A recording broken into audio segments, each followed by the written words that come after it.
New patch release for Fortnite. We're obviously going to cover that tonight. We're going to go over the patch notes, go over the Reddits, usual bit, then we'll play some boof.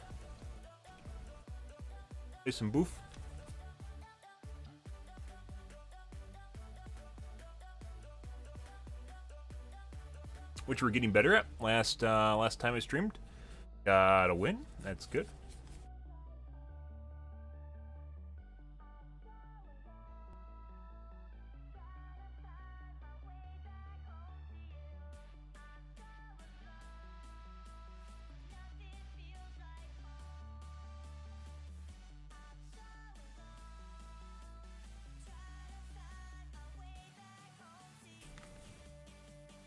It's gotta, once you get it clean enough, you just gotta stop trying to clean it. It just makes everything worse. Only get it so clean, and then it's just downhill from there.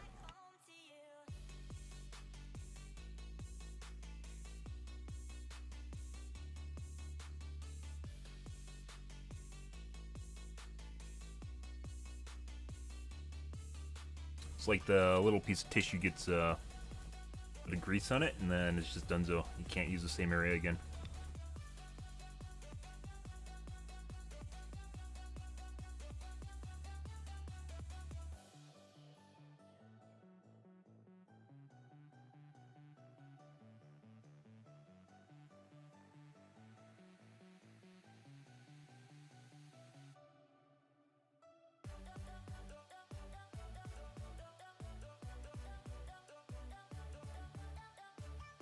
That should be good. Anyways, guys, gonna do some patch notes here. Interesting changes to Fortnite due to the amount of bitching about how the shotgun got nerfed over time, which is completely untrue and unfounded. They decided to change the shotgun, the pump shotgun particularly, because of basically the outlash from the community.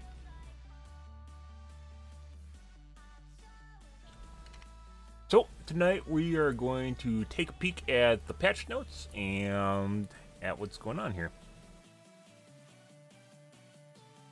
0.3.1 minus point. So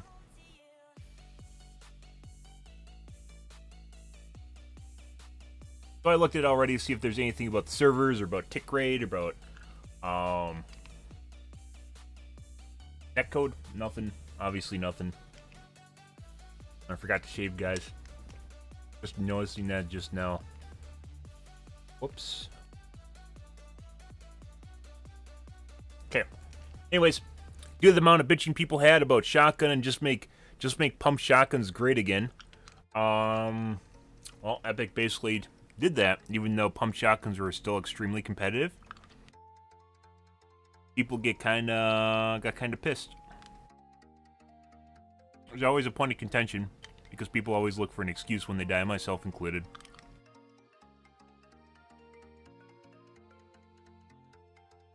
Off about my camera. No, that's right. Actually, I'm just looking pasty today.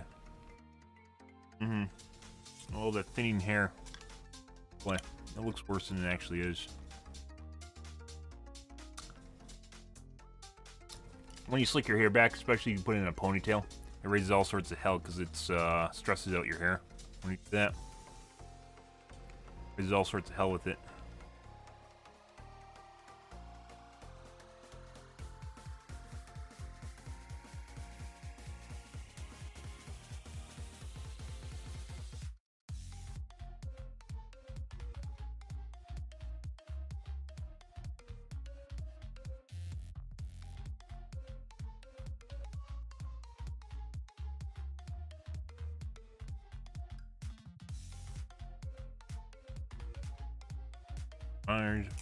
Misbehaving. Fine. Played some HOTS last night when I wasn't streaming. Love playing HOTS. Great game. Never be a good game though, as I've talked about. Never be a good game. Hardcore mobile players will never love that game ever. It just won't happen. It doesn't matter what they do with it, unless they make it basically like Dota or LoL, and basically strip out everything in it that is HOTS, which is basically getting rid of all the pitfalls and shit that trips you up in Dota or LoL. People are just never gonna love the game. So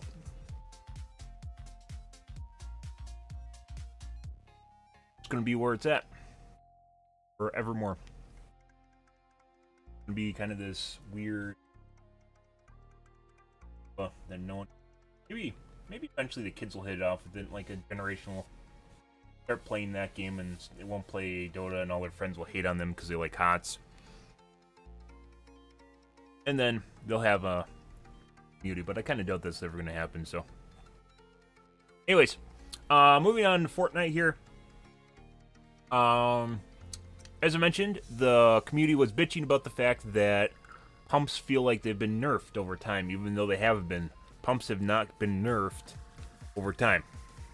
If people are just talking about this shit and pulling out their asshole and there aren't patch notes to back up what they're talking about, they're full of shit. Not to say there isn't anything to subjective observation, because there is, especially when you can make a trend. If you have enough data points, you can make a trend, and then you can eventually find out what you need to test to figure out exactly what is causing that subjective observation. So for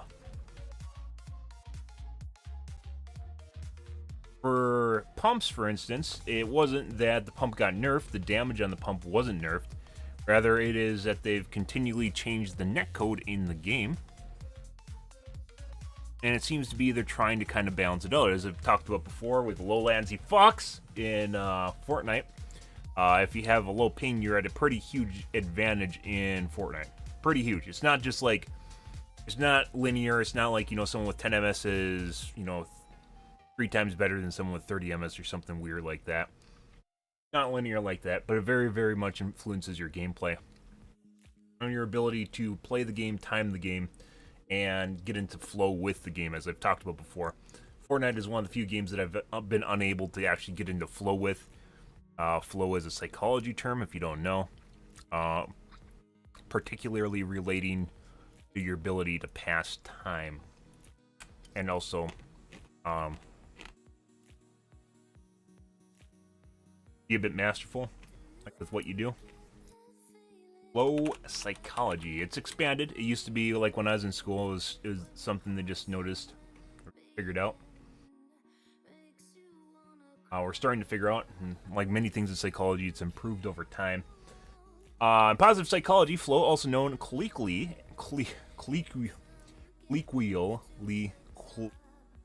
that's a tough word, colloquially, as being in the zone, which I'm sure you guys are more familiar with, is a mental state of operation in which a person performing an activity is fully immersed in the feeling of energized focus, full involvement, and enjoyment in the process of the activity. In essence, flow is characterized by the complete absorption in what one does and a resulting loss in one's sense of space and time. I'm sure tons of you guys, if you've played games or anything, over time you have experienced flow. For Lid, for instance, he paints. Flow, it can be any activity. It does not need to be gaming. Flow pertains to anything, and you just reach this kind of nirvana in your brain where you just, everything. A lot of people experience flow while working out, for instance. That's a popular one, mainly because it's something where the activity itself is very repetitive, and you just basically, the sense of how good you're doing relates to just doing the activity. So there isn't really any kind of like pinnacle where you just reach a pinnacle of, it feels like you are just like in the game, so to speak. Like you're always in the game as long as you're working out. It's like working out is not, it's a high bar to set if you don't work out, because it's difficult, because you have to work your body. It gets much easier, being someone that is currently trying to get my body out so I don't die in my 50s or something. Once you start getting a little bit, you build more muscle mass, it gets much easier, especially if you drink water, it gets much easier. Anyways, flow is very easy to reach. Runner's high, for instance, another version of flow. I've talked about flow a couple times on my stream. It's kind of funny because then you get the big streamers that talk about, wow, it's like time just passed super fucking fast, and like everything slows down around me. Yeah, there's a word for it. It's called flow. It's psychology. There's a word for that. It's called flow. Yeah, you're not that special, I'm sorry. Like, space and time does not bend to your whim. It's actually a psychological term called flow, which we're talking about right now. Anyways, Flow is characterized by complete absorption in what one does and resulting loss of one's sense of space and time. So you get lost in the moment. It can happen with anything. It's not video games. It does not need to be super intensive. It does not need to be physically intensive. It can just be something where you're focused and very, very focused on something. Good evening, Smoosh and Sup. But yeah, you just kind of hone in and you just drive right into it, whatever activity you're working on. And she's concentration. She's just I don't even know what she's working on. She's beating or something like that. That doesn't mean she's in flow, by the way. It's just ample. Anyways, happens a lot in sports, specifically in working out, painting, definitely painting, getting in the flow, you know. But anyways, named by Melanie Jacques in 1975, the concept has been widely referred to across a variety of fields and has especially big recognition in occupational therapy. Though the concept exists for thousands of years under other names, notably in some Eastern religions, flow shares many characteristics with hyperfocus. However, hyperfocus now is described in a positive light. Some examples include spending too much time playing video games or getting sidetracked and pleasurably absorbed by one aspect of an assignment or task, detriment of the overall assignment. In some cases, hyperfocus can capture a person, perhaps causing them to appear unfocused or to start several projects but complete a few. So basically ADD. The usual stuff there. Usual suspects.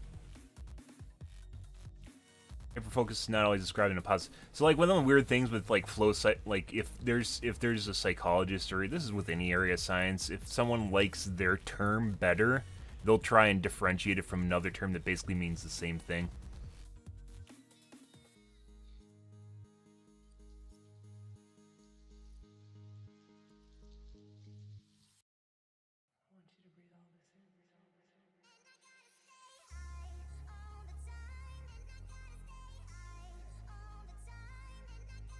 Yeah, they're trying to differentiate the two by saying one, this can be negative or positive, and flow is always just positive. Okay. Yep. Anyways. Yeah, components. Intense focus, concentration on the present moment, merging of actions and awareness, a loss of reflective and self-consciousness, a sense of personal control or agency over the situation or activity, meaning you feel as though you have complete control over it. A distortion of temporal experience, one's subjective experience of time is altered. Experience of that, some of this is sounding familiar to what I described earlier about big streamers talking about how they just distort space and time and how everything slows down around them. Doesn't it? An experience of the activity and intrinsically rewarding, also referred to as autotelic experience. That.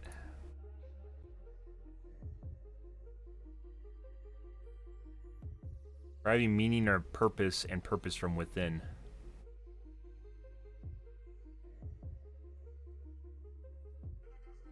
Those aspects can appear independently of each other, but only in combination do they constitute a so-called flow experience. Additionally, psychology writer blah blah blah blah blah blah blah lists as being in part of flow immediate feedback, feeling that which is happens very often with video games, feeling that you have potential to succeed, feeling so engrossed in the experience that other needs become negligible. So, you ever hear about someone just all of a sudden needing to use the bathroom? Like a big streamer watching their stream, you're like, wow. Guys just ever, like, I can think of a couple people that just say something like, wow, guys just ever notice sometimes you just have to really use the bathroom out of nowhere? Yeah, that's because you're in flow. And as such, you don't notice your other bodily needs. Of course, you can have flow with other things too. If you masturbate enough, for instance, you can experience flow. Really with anything, you can experience flow. That's probably actually another one, talking about physical activity. That's another one where you probably experience flow. Although flow and sometimes is more induced by chemicals in your body simply because it drives you into a state of mind, rather than necessarily getting there just by a purely mental experience, just by associating with the activity. I'll sub to you if you mod the Swooshman. No, I don't care about your $2.50 them. You haven't gotten mod by now? I've given up on you. Yeah, he's been trying for probably 4 years, and then he just left the channel. And then he came back. Each time he comes back, he has a different username too. So, I wonder why. The titty streamers don't want you, Smoosher. I don't want you. So, I assume that's why you got banned. Water carrying them along. Flow using a metaphor of water carrying them along. It's actually a pretty good metaphor for what's happening in Flow. But anyways, how this relates to what we're just talking about. In Fortnite, it is one of the few games that I've never experienced flow in. I've maybe experienced it twice. Both times was when I was fucking with my video settings. Internet did not change, by the way. I was fucking with my video settings, and for some reason, I must have messed something up with the game because I was getting really, really good hit registration. Like, really good hit registration. And it was fucked up. It was by switching between... What was it? It was switching between full screen and windowed mode, and then back to full screen would do it. And then they must have fixed something because like a week later when they patched the game, it was gone. So, like the Fortnite developers or Tendril or Intelligence guy must have reported it. It must have been a bug of some kind. They fixed it, and there went my competitive actually being able to compete in Fortnite. Not competitive edge, but actually being able to compete in Fortnite just went out the door. Anyways, Fortnite, one of the few games that I've never experienced flow in. Besides those 2 times, which were really weird under very weird circumstances, never experienced flow in Fortnite. And pretty much every other game in existence that I've become very engrossed with or I've played for an extended period of time, I've experienced flow in. Battlefield 4, or not Battlefield 4, Black Ops, for instance. Definitely, the more I actually start to play that game, the easier it is to get into it, but I'm definitely feeling it from this game. Black Ops 4 is a game that definitely feels as though I actually have control over my character. Fortnite is a game where it feels as though you have very little control over your character, and lo and behold, like the people that talk about flow in their own distorted, well, not distorted, in their own way, where they don't actually know what they're talking about, relating to Fortnite, are those people with low pings, because you can actually, it depends on how fast you can build, and you, like a lot of it has to do with build and performing actions, and you can't do that in Fortnite. You can't do that in Fortnite. For here, you can't do that in Fortnite unless you have low ping. I've talked about Fortnite just kind of ruining and crushing my hopes and dreams, because it does, because that game is literally all about Lancy. It's all about Lancy, and they haven't went all their way to fix it, which we're getting to here in a second. But in that game, it feels as though, like, you don't have control over your character, even though, like, kills where it feels like you should have got kills, you don't get them. It doesn't happen. And it depends, how often that happens depends entirely on your Lancy. And you generally can only compete against people of your Lancy or lower, or higher, I mean, not lower, higher. So much so that I ended up playing on Europe for basically half my time playing Fortnite was on Europe servers at 150 MS. Because it didn't matter any more than playing at 40 MS, and there's just more people queuing at night. Just to, like, the throw it in there. Like, that's how little my ping actually mattered, because I didn't have a super low ping, so it really didn't matter that much if I played on US servers, because on US servers I could kill normal people easier with a low ping. Not a low ping, a normal ping. And then I'd just get absolutely dicked on by someone with a 20 MS ping. Like, there's almost no competition. They build like twice as fast as you, and there's just nothing you can do about it. In Europe, on the other hand, I get dicked on more by your average Joe. However, the low ping fucks don't really fuck with you as much because their bullets don't register as well on you, and yours don't register as well on them. So the clutch maneuvers that they perform with edits and shit don't really mean as much as they'd hope to, because it takes more shots to kill you. So it gets them in trouble. Kind of gaming the system, I guess you could say. Gaming the system is also having a 10 MS ping. So, you know, you can take that whatever you want. I shouldn't be a second-class citizen because I can't get a 10 MS ping in Fortnite, you know? Like, if the Fortnite community ever figures out what a huge difference Lancy makes in Fortnite, like, Epic is never going to hear the end of it. Not just Epic, but also the big streamers are just going to get shit on because, like, they're in a position that they are in mainly because of their ping. And there's a reason that basically viewership on Fortnite is sorted by Lancy, so, and generally how good the players are. And then you see them playing tournaments, and they really aren't that great. So, you can kind of infer something from that, you know, just in and of itself. And then there's some of these, like, people with really low pings are just refusing to play in tournaments now, which is kind of funny, because they're pub stomps. They're quote-unquote pub stomps, and they refuse to do it because it's such a hodgepodge of bullshit. And you're like, alright. Basically, they just want to place in a tournament regardless of how good they actually do. For instance, with the Winter Skirmish, they required qualifiers in order to actually get into the tournament. And there's a lot of big names. I think no one from FaZe made it in to the Winter Skirmish, which is kind of telling in of itself. There was cheating. There was cheating in the Winter Skirmish. However, can't blame that all on cheating. There's plenty of other big names that made it in. But anyways, as I mentioned before, a sense of personal control or agency over the situation or activity. If you're playing Fortnite, for instance, and half your shots count to each one of their shots, it doesn't make you feel as though you can actually control where the game's going, you know? It kind of, and then they build twice as fast as you. It literally feels like you're playing in mud. and I'm not, you know, I'm not being, there's no hyperbole there. It's literally what it feels like is you're playing in mud. Someone else just can APM the shit out of you, and the game just does not respond to you. And it's something Fortnite needs to fix. It's something Epic needs to fix, and I've talked about multiple times. But anyways, going back to this, be very interested in a perm. No. A workout stream? No. Dude, all I do is I use a rower. That's it. All you'd see me do is go like this back and forth for like 15 minutes. That's not really, yeah, not pumping iron. I use a water rower. And great workout, by the way. Very easy to get into once you finally get used to the exercise itself. Pretty easy to get into. And I just watch TV.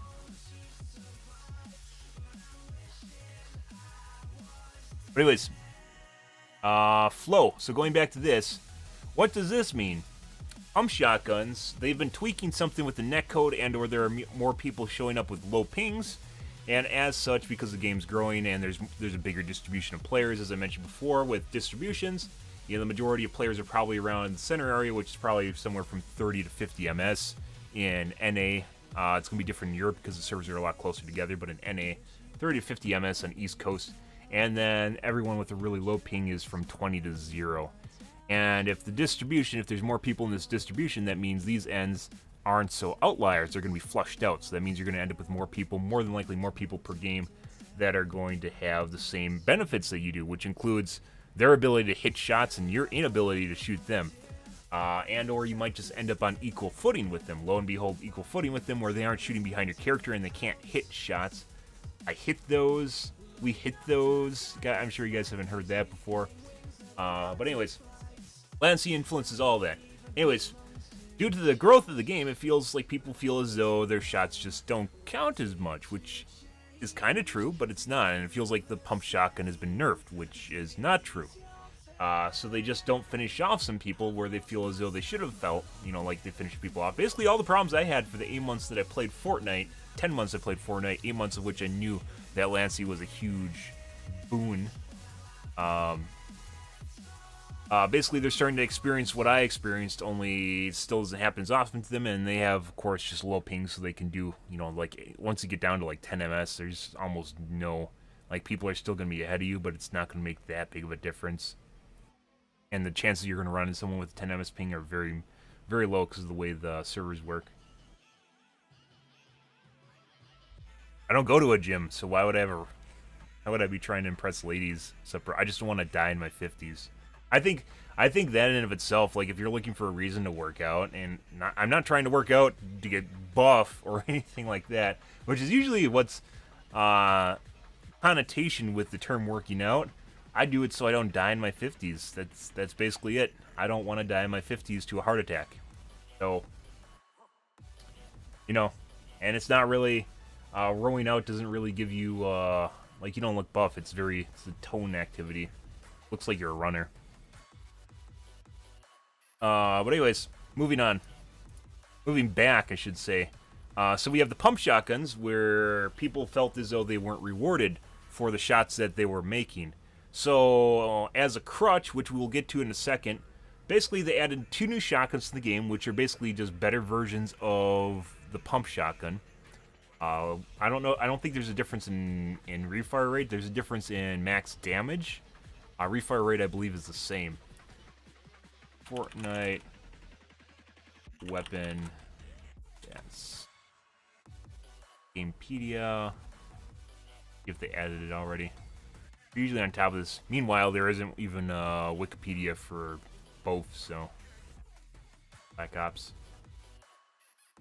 Yep. Oh, they have the same fire rate.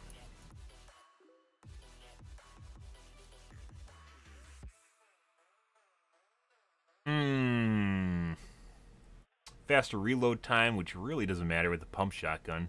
Fire rate is the same. Damage per shot, however, is not the same.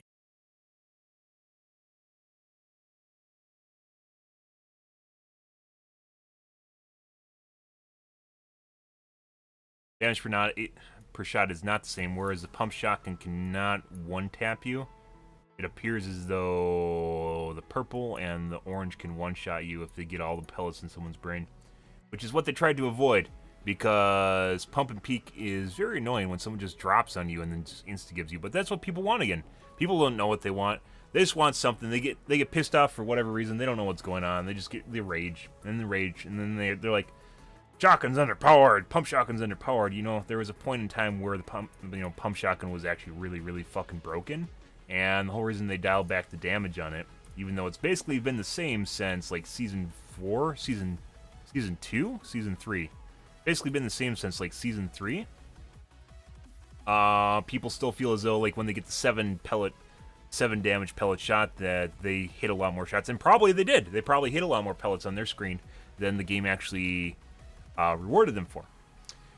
So what they did is they introduced 2 new shotguns to kind of appease the plebs, which basically are going to allow you to one-shot again. Appease the plebs, which I don't think is true, because in the patch notes I read that these max out at like 190 and 185. So I don't know how this is calculated. Oh, headshots I think is 1.5, isn't it? Not 2x anymore. It's 1.75.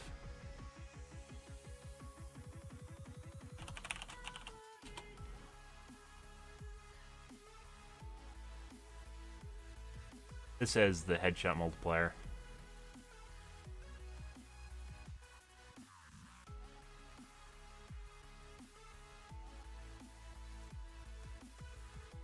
Yeah, so 170, 85, 170. That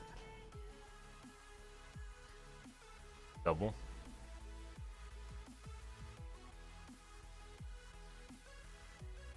Oh, they actually buffed this again. When did they buff the pump shotguns? This is old and outdated. When did they buff the pump? Of patch history?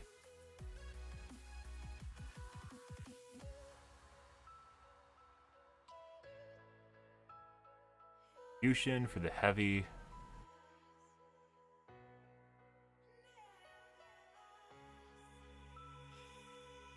It used to be 2.5 and they reduced it to 2. Damage reduced from 90-95 to 80-85.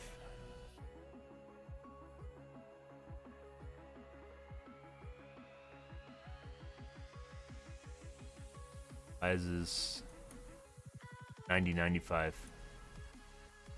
It could be someone didn't add it to the patch notes.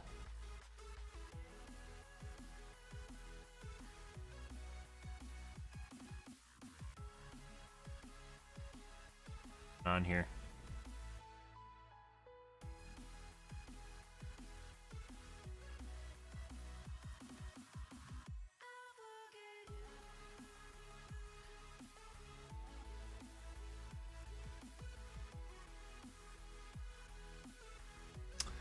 Either it's changed and they didn't add it to the patch notes, or this is wrong, or this is new. Anyway, if this is 2.0, that means you can basically one-shot someone with full shields now, which is where we were at before, and they nerfed that because it was broken as shit, and it's generally one of those things that you can only do with the low ping, once again. Much like using the heavy shotgun is only something you can do with the low ping, because your shots just don't count. Generally do not count nearly as much as with low ping. Shots don't count as much with a high ping compared to a low ping.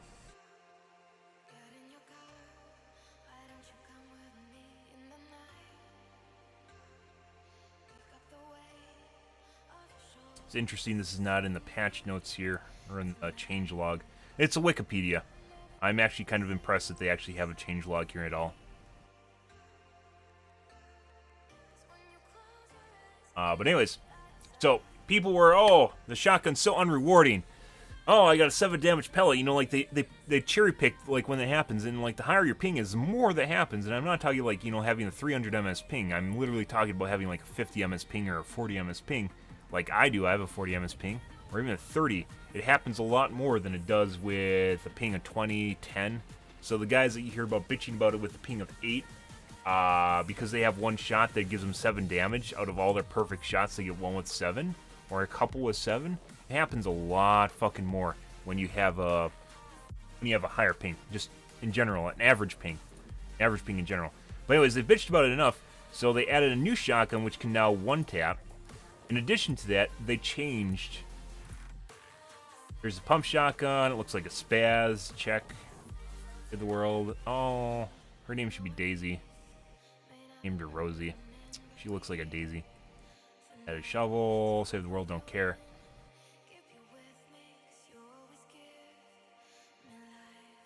Anyways, they changed shotguns now. Where this is by the way, this is a band-aid fix. This is not something that Epic should be doing, because it's a workaround for a system that's broken. Which in this case, it is a hit registration that is broken and not delivering the amount of damage that it should, and the fact that people with a lower ping can get away with shit they otherwise should not be able to, and take either minuscule amounts of damage or just straight out no damage. Like if you watch people with low pings, you'll actually see bullets trailing behind them on Twitch, where people generally just aim and the bullets whiz by them, or you'll even see them go through the character sometimes where they just won't take damage from it. Unfortunately, they just don't take any damage. So, you know, if they take no damage, that just means they aren't going to take bonus damage. And what this bonus damage is a buff to the fact that they basically have they have poor hit registration. I guess a eyeball.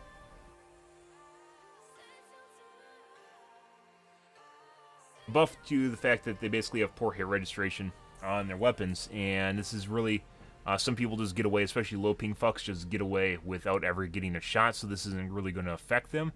But then you have all these other people that are maybe at 25 ms or more, 30 ms or so, who might otherwise just take 7 damage from the shotgun, now take 21 damage.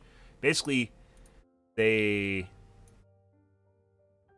changed it so if you nick someone with a shotgun, it does more damage. Like, shotgun nicks are now not worth 7, they're worth 21. So at least 3 pellets will always apply when you shoot someone, which actually doesn't make sense, because that's not the way shotguns work. That's a band-aid fix for the fact that you're not registering your shots on people. So even on the low end, you're basically going to get more hit registration out of it. Out of, what is that, 7 damage... not 10 pellets. Like, it's kind of weird. They just show you max damage and they don't show you the amount of pellets. 7, I know, particular. Outdated wiki.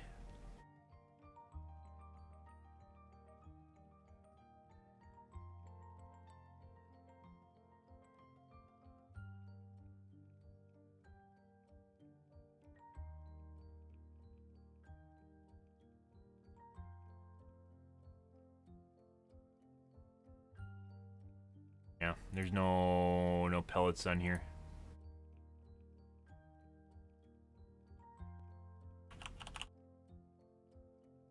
No. Only time to mention pellets is heavy shotgun, which has 10.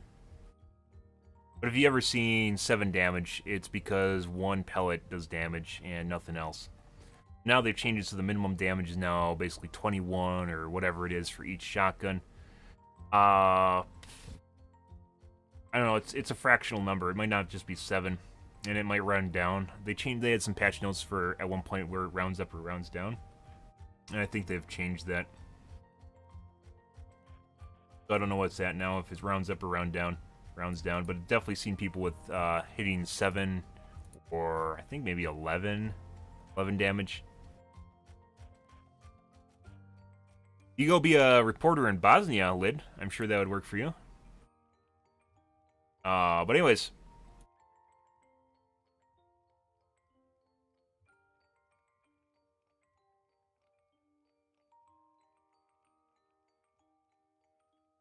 This is basically a band-aid fix for hit registration being pretty fucking terrible in Fortnite. And only basically helping people with low pings, essentially, is this is a buff for people with low pings. In general, I guess everyone's going to get a buff out of it, but mainly people, like, if you have a low ping, pellets aren't going to hit you in general, which means you aren't going to take this bonus damage. This bonus damage applies basically to everyone, but it's going to affect normal and higher ping players more, where they're just going to get hit by a bigger chunk of damage if they otherwise weren't going to get hit by something. But if you don't get hit by any pellets, you know, it doesn't count at all. It's like the whole idea is just kind of convoluted in of itself. It's like trying to wrap your head around it, because it's like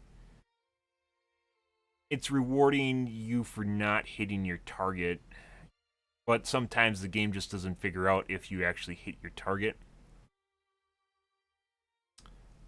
So I don't know. This is just the whole thing. What they're doing with the shotgun here, I do not agree with.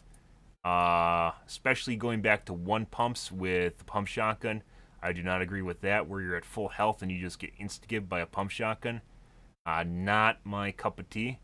I don't think it was anyone's. That's why they changed it in the first place. But if, you know, the big streamers bitch about it enough, it gets changed. And with right here, 105 and 110 is over basically one-shot damage territory. Whereas with the blue pump, you used to do, like, that's 180 right there. This is 200. 190. That's 190. 180, 190, 200, and 210. So very much, depending on where you hit people, especially if your ping's low enough, you're going to be able to one-tap people. And once again, this is going back to shotguns just being broken as shit, where you just have low ping fucks running around insta-gibbing people.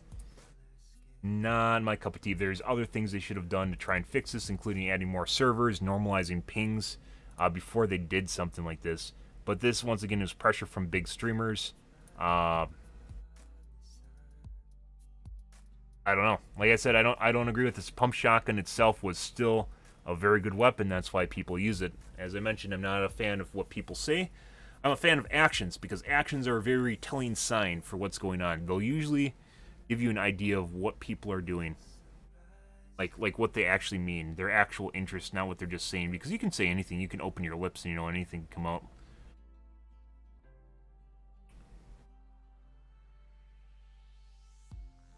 Second.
Crypto's not doing too hot, guys. Especially this last 2 weeks. Like, Bitcoin lost like half its value, although it kind of went a little bit back up again. Not doing too hot at all.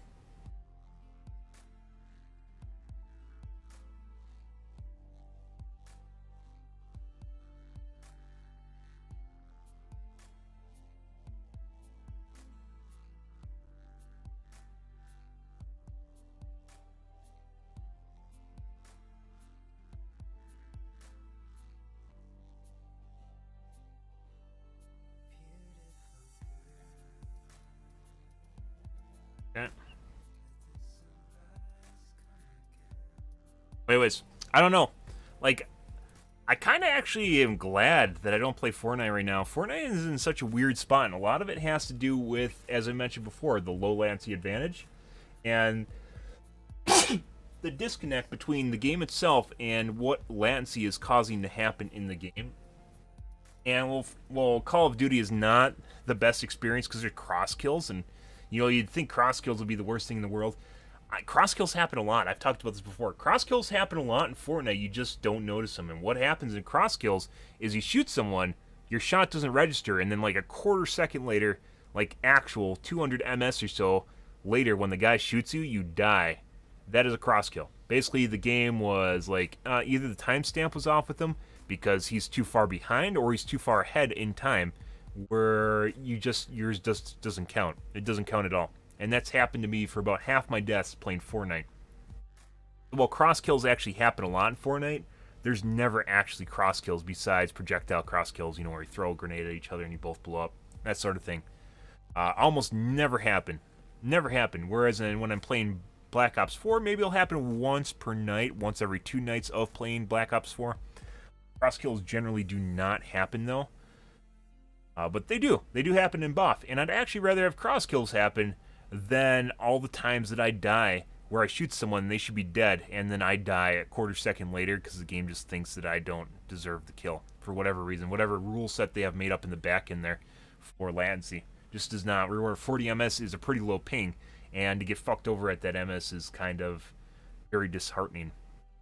But anyways, having played Black Ops 4, I very much enjoyed, even though it definitely seems like the hit registration is nowhere near perfect in Black Ops 4. It seems like generally people miss you as much as you miss them. There isn't one person that just gets ahead of everyone else by having a low ping, much like with Fortnite.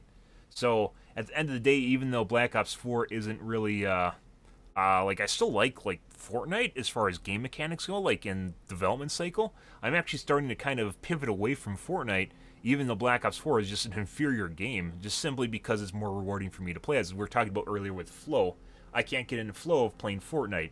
It feels like I can't actually succeed while playing the game. It feels like my ability to win is very, very skewed, and it depends on a technical advantage of someone. And I have a great computer. I get a fuck ton of FPS, that's great. And it's not, with Fortnite, it's not about your computer. It's something you can't change. It's not something you can work at 80 hours a week and fix yourself. You can't change it without moving. And even if you move, that does not guarantee that you're actually going to be able to get a good connection with a low ping. As I mentioned before, I talked to a gaming center that was next to, is it Cincinnati, Ohio? Cincinnati in Ohio? I talked to a game center that was next to Cincinnati, I believe. And they said they only get a 25 ms ping, even though they're supposed to be like 30 miles away from the data center. Which makes Columbus, Ohio, not Cincinnati. Where's Cincinnati? Cincinnati. Well, Cincinnati's in Ohio. It's in the southwest. Columbus is where I looked at. I looked at a land center near Columbus, Ohio, in Dublin. And I was going to go and actually take a week-long vacation over there and stream it to show off the benefits of having a lower ping. And lo and behold, they don't have, I thought they would have like a 10 ms ping or something like that. They didn't. It was just 25, which is something that Ninja has, and he lives in Illinois around Chicago, and they said they had fiber and everything. So even if you live close to the data center, that does not guarantee you're going to get the ping that you really, really want to do. Go like Dakeen and King Richard both have extremely low pings to Fortnite servers. I know there's other people that stream, but those are the most prevalent big streamers with very low pings. And it depends on your ISP. It depends on how close you are to the data center, the AWS data center. And then, of course, depends on congestion. There's other things too that affect it, but mainly you need to have the right provider. You need to live in the right location. So, and that in of itself is a pretty fucking big deal. And it's not something that should be. We shouldn't be at, like, in 2018. We shouldn't be at a point where basically it comes down to latency once again. Only now it's not. There's always been a technical advantage for having lower pings in video games, just because things are more reactive and responsive. but generally at the end of the day, it doesn't give you that huge of an advantage in BoF, or not in BoF, in Fortnite. It's a really fucking big deal. Latency in Fortnite is an extremely, extremely big deal. And I'd rather play BoF with subpar gameplay and with a generally inferior experience, but better netcode where I can actually play the game than play Fortnite and just sit there and hate every time that I die and I should actually win a fight, or it feels like I should win a fight, or it feels like I should be building faster than I should. Like I can actually build where, like when you click the button, sometimes the tile takes a little bit longer to pop out. Usually when you're building with a higher ping, it'll take longer for the tile to pop out, basically when it gets confirmed in the server and the server puts it down, and then it comes back to you. And sometimes the higher your ping is, if you've played on Euro, if you've played anywhere else in the world, the higher your ping is, building becomes much more inconsistent, to use a word that everyone loves using. When you place a tile, sometimes it'll go down in the wrong spot. Sometimes it won't go down at all. And sometimes you have to hit the button multiple times just to make anything happen at all. And just the amount of time it takes to happen in the first place. There's three of them. It's definitely... maybe it is time it takes where it goes down, and then sometimes the reliability, sometimes it just doesn't place it at all. Sometimes it's the wrong spot, sometimes it doesn't place it at all, which of course absolutely fucks up your ability to combo tiles. Absolutely fucks it up. But in this day and age, guys, we're at a point where I honestly wouldn't want to play the game with this. Means people with a low ping could just absolutely shit on you even better. Like this is just, I don't even know because shotguns weren't in a bad place to begin with. Just like people don't want to use like SMGs, like they were using SMGs and now they're kind of getting to the point where it's going back to pump and peek. People just want to be on a tile and they just want to shoot over the edge without ever taking any damage and instantly kill someone. Like that's it. It's just people want shotguns and just spam building to get over the top of someone, which generally depends on your latency and just to end a fight. As I've talked about before, though, Black Ops are not Black Ops. Fortnite has issues with your ability to risk reward, your ability to finish people off, your ability to actually kill people. If there's someone with a low ping and they don't want you to actually kill them, all they have to do is spam build a 1x1, and generally you won't be able to do that. And either you'll get bored and you'll leave, or someone will come along and kill you while you're fucking around with them. And that's actually a pretty horrible way to play a game, where you can't actually finish players, where basically someone can be invulnerable for however long they want until they run out of materials. I've talked about multiple times about how spam building is super broken in Fortnite, but it's just the whole reason they want something like this is simply because they want to finish a fight as, it's a good word, concisely as possible, as fast as humanly possible, so someone doesn't get a chance to spam build.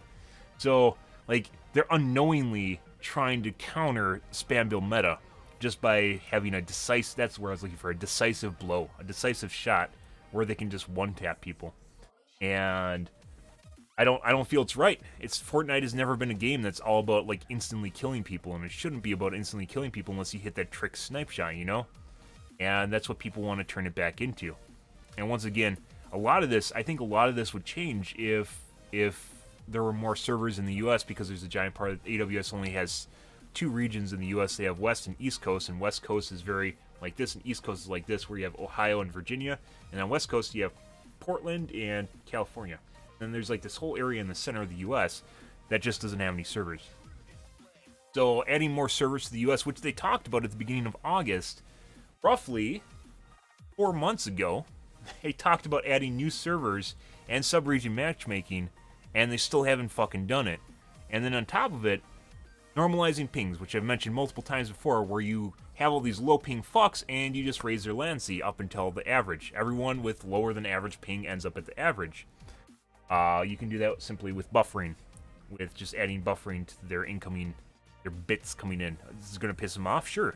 I mean, if you have basically you're a walking demigod on the field of battle that can just literally laser rifle people to death like Thanos, and then all of a sudden someone turns you back into a mere mortal and you die a lot more, of course it's going to piss you off, and all your viewers are going to dwindle, and it'll end up back as like a normal game category. where you got a lot of these viewers now that don't realize what a big difference Lancy makes, and they don't put 2 and 2 together. That's even why some of the bigger streamers just turn off Lancy. There's one in particular that actually just leaves his Lancy net graph off because he has a pretty fucking big advantage, which is Nick. I think Nick is also a low ping fuck. He's a low ping player. Low ping player. Let's make sure we split that up. Nick 37 or Nick O. I don't remember the rest of his name. It's Nick something. He has a very low ping, and he turns off his net graph because he doesn't want you to see it. And if people knew how big of a difference Lancy made in Fortnite, they would all turn off their net graph. And at one point they did, and Fortnite forced it on for a little bit with some shenanigans, and then people just left it on once they realized it was there. The net debug stats, they just left it on. And they haven't changed it since, because they haven't had a need to. But once again, if it becomes well known that low Lancy makes a huge difference, it's just going to be flipped off instantly. Because it does make a huge difference. And honestly, like, I love covering this game. I love going over the patch notes. I love discussing things because they always change stuff up. Very active development cycle. However, I can't handle playing a game that is a technical advantage for people with low pings. Just like huge, not just a little bit, not just a tiny bit. It's not like they can open that door that little bit faster. It's a huge technical advantage because there's so much in the game that is server side. So much in the game. Building. Just a small little thing just right off the bat. Building. How fast you can build. How fast you can edit. Where your builds go. Stuff like that. Just go play on like any server plus 100 MS away from you. Just any server at all. And you'll instantly notice the difference. It's there. It is extremely prevalent. And it's not just it's not binary. It just doesn't turn on and off when you go back to your home region. There's people with a 10 MS ping, and then there's you with your 30 or whatever, and there's me with my 40. And everyone in between. And it's varying levels of just basically OP-ness down to the 10 MS region, where you just basically can shit on anyone you want unless you run into a 10 MS ping. On the rare occasion, you run into someone with a 10 MS, and they're just better than you. It doesn't matter because it only happens once in a blue moon, and you go, wow, and you just get blown out of the air. But then every other day, because of the distribution, once again, of where people end up with Lancy, there's a lot less people with low pings than there are with average pings, not just because they're low pings, but rather like 30 or 40 MS, simply because of the way servers work. Servers in the US, generally speaking, it's like a circle. Further away from the circle the more area that is covered in a circle, right? Geometry. However, on top of that, the way the internet works with basically lanes, someone described, the senator described it as pipes. Basically, it's like pipes. And you can't go in a straight line to the center of the circle. So you have to take a pipe and you go like this, and, that's the curly Q or whatever if your internet's really fucked up or whatever. But generally speaking, you don't always have a straight shot straight to Columbus, Ohio, to the AWS server center or whatever, right? You don't always have that going for you. But it's generally, you're going to have a lot of people in the 30, 40 MS, especially 30 to 50 MS region that are, especially on NAE, because the East Coast is so large. You're going to have a lot of people in 30 MS region, and only a handful of people that are right next to the server. And of course, as I talked about earlier with Columbus, Ohio, and with the LAN center, even if you're right next to the data center, that does not guarantee you a 10 MS ping. Simply because of the ISPs that you're using, or what ISP of ISPs they're on. So like level 3, for instance, basically what data centers operate on. ISP of ISPs, you're not going to have that. And as such, you're just going to be at a disadvantage. It's just, you are born into the wrong area, and you RNG'd. Basically, you didn't win the lottery as far as ping goes, and that's a lot to do with Fortnite. And it's wrong. It has to change. And it's not just Fortnite. Simply because of the way the internet works, and with such a wide distribution of players and where they're from, normalizing pings is just going to happen because netcode is not perfect by any means, shape, or form, and people should not be given an advantage simply because of where they're from. It's like, we're talking like, how you talk about racism and sexism and all the isms you want to. Right now, we're talking about a technicalism of latencyism, where basically you just have a pretty big advantage from low latency in Fortnite, and that should not be a thing. Latency's always been a deal in other games, especially if you're playing a projectile hero like in Overwatch, playing Pharah or a good Junkrat or something that throws or lobs projectiles that end up on the server side. It very much changes things. However, this very matters. This matters a lot, and I harp on this ad nauseum because right now we are witnessing changes that are basically asked for by like the 0.1% of the player base, 0.01% of the player base that have already huge technical advantage. And I was there. I was already there where people are just one-tapping me and I couldn't one-tap them back regardless of how well I lined up the shot, like waiting for people to round corners. Like in H1Z1, for instance, you could always just wait for someone to run in front of your shotgun and just insta-kill them, right? And I was extremely good at that, especially when you're in houses and people are just trying to rush you, bum rush you, and you're in a house, you just wait on a corner, wait for them to come around, click the button, and they're dead. You know, especially for a headshot, just like right into the face, just boom, dead. And Fortnite, you can't do that. And I've tried so many times. I tried 8 months worth of times, and it doesn't work. You have to have a low ping. The only way that works is with a low ping. And now we're back to a system where low ping is being rewarded even more. So once again, this is not a change that I agree with whatsoever, and I think I honestly am getting jaded enough where I hope it comes out that people figure out low lancing makes a big difference in Fortnite, just so Epic takes it up the ass for a little bit before they fix this shit, because I did for 8 months, and you know, I've talked about this multiple times, and just Epic does nothing about it, and now this is basically rewarding people that are already at the top of the pyramid. And I'm sure a lot of people aren't going to see it this way, but that's the kind of people that get rewarded by this, simply because the only people that can really benefit from changes like this are the people that can have their pellets registered perfectly, or even get like nick people to begin with. And you don't always get a chance to do that. Sometimes you just, I shouldn't say you never, like, we talked about the low end where there's just like hitting people just like with one pellet. You almost always hit like someone with one pellet, so like that doesn't really make that big of a difference. But this is all the pellets, this is all the cards, and this is a low lancy fuck is just gonna be able to play the shit out of this right here, which I can't. I could probably can't count on both hands how many times I've gotten full hair registration from a shotgun, like 10 times at most, where I've gotten a full hit from a shotgun. It is extremely rare, regardless of how well I pull the trigger or how well I wait someone out, or you know, my timing, absolutely timing it perfectly, which is rare because I'm not that horrible at video games. Anyways, we're gonna have to move on from this because this is just making me salty now. But Epic really needs to fucking fix their shit, and this changes like this, stuff that the community asked for, especially the 0.1% that have an extremely 0.01% that have an extremely low ping of the player base, or 0.1% that have an extremely low ping of the player base, that they asked for this shit. They probably wouldn't. Their idea of game balance would probably be quite a bit different if they're just sitting there at a 40 ms ping instead of a 10 ms ping.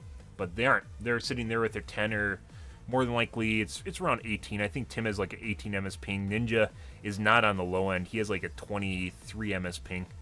And starting to show his age from that, like, have as much of an advantage as he used to in the game. There's a lot of big streamers that just have low pings, like Courage and High Distortion and Dakota's, not Dark, Dakota's also has an extremely low ping. When he's in Europe, when he's in the US, on the other hand, he has a normal ping and he plays like a normal player. He isn't, I guess not going to go out of my way to shit talk people, but some people just have very low lancing, and that carries them an awful lot, unfortunately. But that's where we're at right now.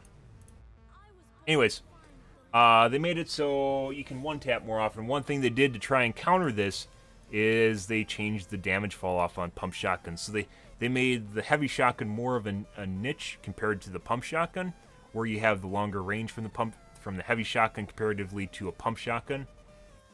However, when you finally get into pump shotgun range, it's pretty cut and dry. I think it's like, what is it, like 1.5 tiles before damage fall off starts with the pump shotgun, 1 tile, which is generally the range you're at where you hit someone with the pump shotgun to begin with. So, like, this is supposed to be the counterbalance. It's supposed to be the counterbalance to the buff they just made to the shotgun. How much of a difference it's actually going to make? I don't think so, but we'll see where this goes. But like I mentioned, Epic really needs to fix their lancing. They really need to fix their netcode. I shouldn't be playing BOF. I like Fortnite a lot more than I like Black Ops, but if it's a choice between me taking up the ass and or just playing a game that's not as good as another game, I'll play the game that's not as good as another game. So, and we're getting better at BoF too. So hopefully we'll have more wins in the future, and we will be able to actually have some quality gameplay, I guess. But anyways, otherwise, they had a Team Rumble, which is basically in a limb game mode, which is like tickets in Battlefield. Or essentially, it's just deathmatch.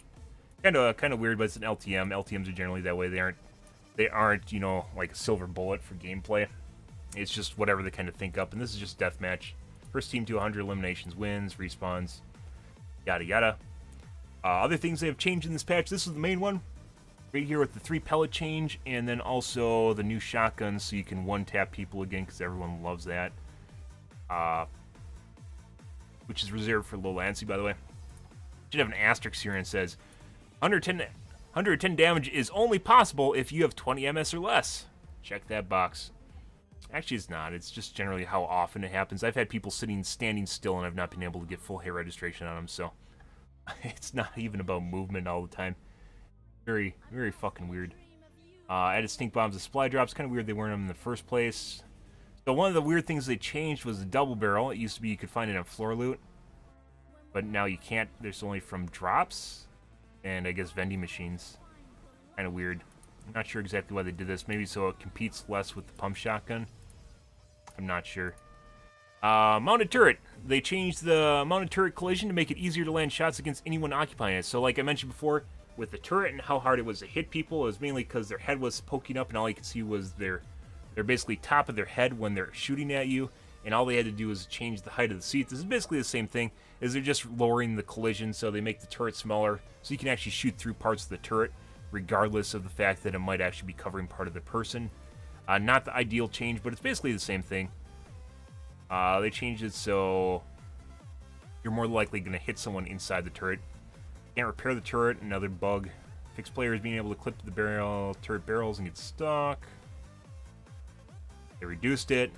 Usually like they have a high drop rate for items when they're first introduced, and then they reduce it, so you get a chance to play around with it.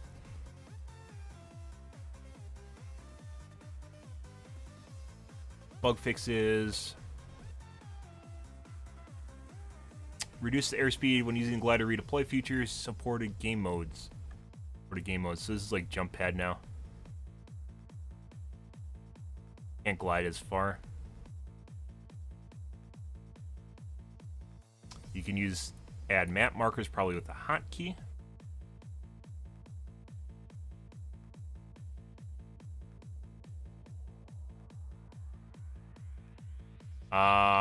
This is once again everyone bitches about, like I was talking about earlier, they find something to bitch about when they're losing. Favorite thing for people to bitch about is explosives, and now they made it so you can throw explosives back. I guess the dynamite has a really, really big explosive radius, so you know it kind of makes sense. But you could just wall it, and then it'll eat the wall. Not sure this is necessary. It's not like playing BoF or something where you get someone who throws a nade on top of you, and then you have to throw it back real quick. So like there's always a chance to build and block the damage, which is why building is so fucking OP. Just like straight up block damage that is otherwise going to kill you. So this is something we talked about when they first introduced the dynamite, was I thought they could actually jump over the top of the explosive height, and apparently you can. Increase dynamite explosion height against players from 192 to 300 units. This was done to prevent players from jumping over the explosion area on flat ground without taking damage, which is kind of hilarious. So you time the dynamite right and you just jump, and the explosion radius doesn't hit you. Another way to avoid damage, so you don't even need to throw it back. Although throwing it back, it's always kind of interesting when you think about throwing grenades back in games. It seems like something that probably should be in every game, but they don't necessarily do it. It's just kind of a creative freedom thing, I guess.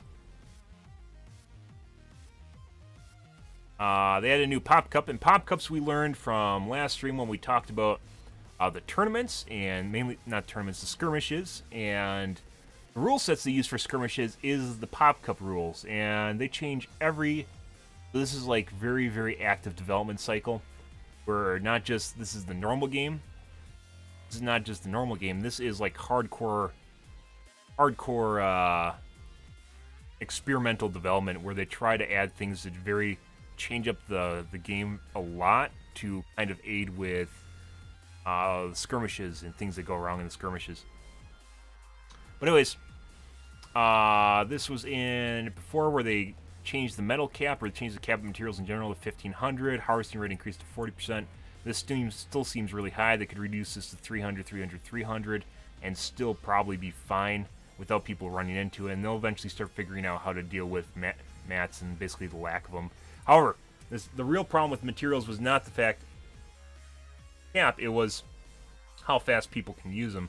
If you have 1,500 materials and someone's spamming a 1x1 wall, it's going to be a long time before you run out of materials. 1,500 and someone's spam hitting a wall that's, 10 mats per wall? 150, 450 walls. Oh, it's 150 walls. A lot of walls. Especially when you get to metal, which starts with a higher build base. It takes more bullets to explode. 50 health on eliminations. Do not agree with this. This is rewarding deathmatch behavior, and battle royales are always about deciding, it's risk analysis, deciding when you want to go in, and weighing and balancing your odds. And then of course, what you actually have, minis for instance, because you don't have time to drink big potions. You have minis because when people engage on you, you have to have something that's easy to use, just like that, so you can always use it on the run, or when you really need it, because you don't always have time to get a big pot off or a big med kit off. Something like this devalues a mini. In addition to that, it's also going to emphasize people just not caring about their health, which is one of the reasons you get rid of glider redeploy in the first place, because you have people that just ran in and then just ran out when they felt like it. You couldn't finish them off. It's very difficult to finish people off. You have to commit at some point, and not a fan of this change either, but I don't know.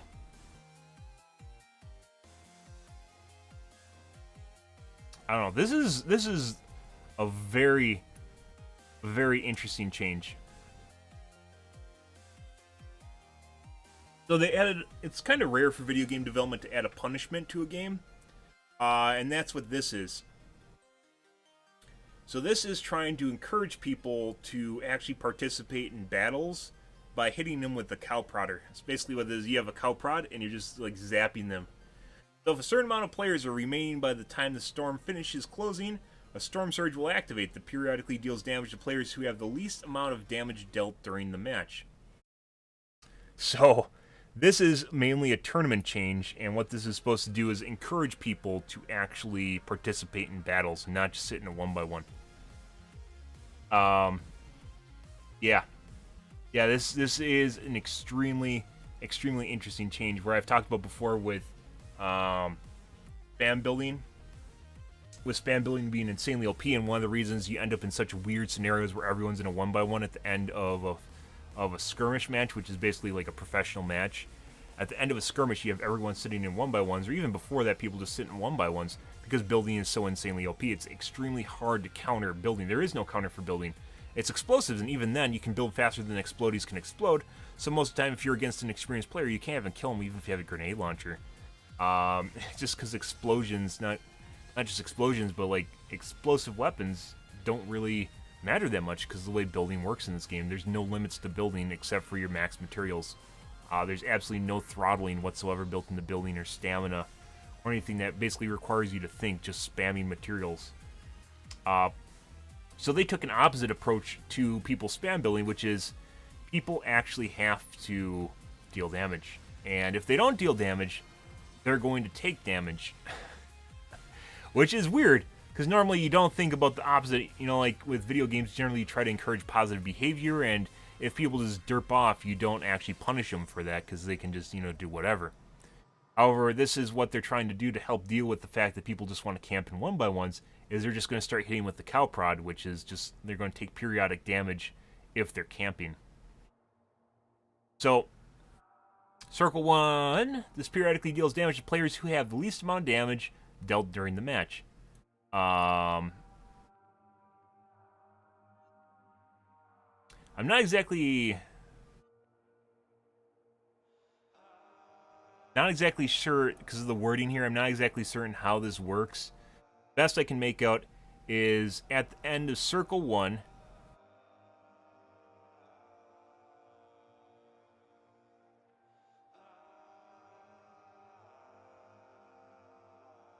the wording is very weird. I assume 60, anyone, if there's 60 players left, then it will do damage, but it doesn't say the percentage of players that take damage, which is the weird thing. Like, it doesn't actually tell you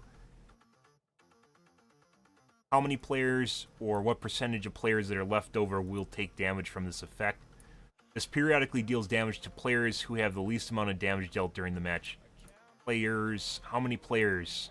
How many players? So, if I assume this is the trigger right here, which is on circle 1, when circle 1 finishes closing, if there's 60 players remaining, then it will activate this effect. So if there's more than 60 players left on circle 1, it will activate this effect. Greater than 60 players remaining, but it doesn't tell you how many players get hit by this effect and how much damage this effect does to players. It might just be circle damage. There's no real way of... This is very poorly worded. The gist of it, obviously, is if you have low damage, you're going to take damage, but knowing how many people are going to take damage and what percent, you're below. If it's always going to be a certain number of players, or if it's going to be... I assume it's going to be a percent base, so there's always going to be losers at the end of the scale on this, no matter what. Unless this is a trigger, and if there's less than 60 players remaining, this does not happen. If a certain amount of players are remaining, yeah, if this is greater than 60, I assume. If it's greater than 60, this will trigger. But the trigger itself, they don't explain the trigger. It periodically deals damage to players who have the least amount of damage dealt during the match. How much damage? Yeah, so, very poorly worded here, but the gist of it is they're taking a cattle prod to people that basically do nothing during the match, and they're going to attempt to try and do damage. Now, the weird thing is here, it could be so little damage where you can heal through it, so it may become popular just to stack aids, like stack bandages or something like that, because if you weigh and balance the fact that you could actually die in a match versus, especially how the engagements go, versus healing against, like, basically the environment, you'll probably choose healing. I mean, how many battles have turned into heal-offs at the end of the game?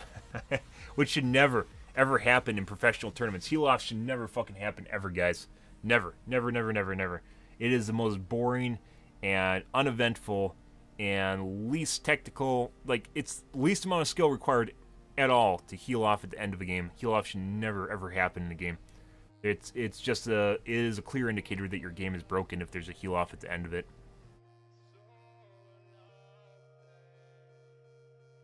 But anyways, if you're weighing balancing the fact that you might just die because you don't have any damage versus just, attacking someone versus just healing against the circle, a lot of people are probably going to take healing against the circle. The weird thing about this, though, is it's compacting. Now, one of the reasons that this might just not work very well is because if you are on the lower end of damage, let's say you just don't find anyone to kill, circle might just kill you. the environment might just kill you here. And even if you find people to kill, you might not find enough people to kill where you're always going to be below this threshold. Let's say 15% is too much or too little. 20% of the players take damage from this effect, right? If you have Joe Blow that has a nice landing location, they just don't run into anyone. And even if they're really, really active and they're really, they're an aggressive player, they might not find enough people to actually kill to stop this effect. So it snowballs because throughout the match, everyone's going to be slowly building up the amount of damage that they're doing just because they're going to run into people. Even in the normal game, without this effect going on, it's just going to build up the amount of damage that, like, everyone is doing. So the threshold you have to cross in order to get ahead of someone that might be might be taking damage. There also should be an indicator for this. If you if you are in danger of literally just dying from this effect or taking damage from it, there should be a warning of some kind to tell you that you need to do more damage. Because if there isn't, this is going to piss off a lot of people. There's a lot of hidden traps to this effect itself, and I don't think they necessarily thought about everything. Like I mentioned with the fact that basically it's a snowball where just the whole damage graph, like the whole amount of people that are doing damage just rises. And even if you are in like last place or right below this threshold where it's happening to you, and you try to get above it, you might not be able to do enough damage to actually break the threshold. And this will very much, depending on how much damage, if it doesn't do enough damage, it's not going to encourage anyone to actually participate in battles regardless. And if it does too much damage, it's just going to kill people, and that game is going to be doing work. Which it does anyways. At the end of the game, 2/3 of the players die to the fucking circle in a skirmish, where there's like 40 people left in like the last 3 circles, and then the circle happens, and there's 20 people left, and another circle happens, and there's 8. This in and of itself may not be properly thought out. This is a very, very, like, I wouldn't have thought of something like this, because generally I try to stay away from punishments, like the idea of punishments in video games. However, like, I don't know if you guys, how long you've been playing games, but there was a point in time when you had games that would deduct points for dying. Yeah, kind of mind-blowing, and I think there still are. I don't know any offhand, but there's games that reduce the amount of points that you get by dying. Nowadays, it's just always positive points, because there's really no point in discouraging people from dying unless it's something like Battlefield. But even in Battlefield, where you have Conquest and with there's a certain number of tickets, you aren't punished for dying, because if you're punished for dying, that leads to a lot of camping and very unfun gameplay. This is kind of the opposite direction, where you're punished for not dying. Yeah, it's you're punished for not trying to die enough. So basically, you have to try enough not to die. But once again, they don't describe the actual effect. They describe the trigger, and these are the triggers here. They describe the trigger, but then the effect of the trigger and who it affects is not described here at all. They didn't actually, like, what percentage of players take damage. Is there an indicator? Is there a sound that plays when this is happening? Like, besides obviously taking damage, if there's like a warning sign, like you haven't done enough damage or something like that, that flashes on your screen somewhere. Like, it's basically like being in the storm without a storm. So, I mean, just let that sink in. Imagine if you played Battle Royale and the storm just didn't show up, but you took damage from it anyways. That's possibly where this is going right here. So, I've not played the Pop Cup, and this is new, so there might be something already in the game that I don't know about. But based on the patch notes here, there is no descriptive behavior of this and who it affects, or like how many people it affects, who it affects, how many people it affects, and how much it affects them. So, percentage of players that are taking damage, if it's below a certain damage threshold, so maybe it's a threshold you have to reach. If you compare percents versus base damage, if you have a percent base, there's always going to be a loser who's going to take damage, and it's a flat damage number. You can always just stay ahead of it. Everyone can stay ahead of it if they want to, if they just engage in battle, right? There'll just be people that are a bit ahead of it just by participating. Ideally, if you fine-tune things, a static number would be a better method for this, because that means people that won't necessarily see battle will still be able to actually achieve the number of points necessary to damage necessary to stay ahead of this.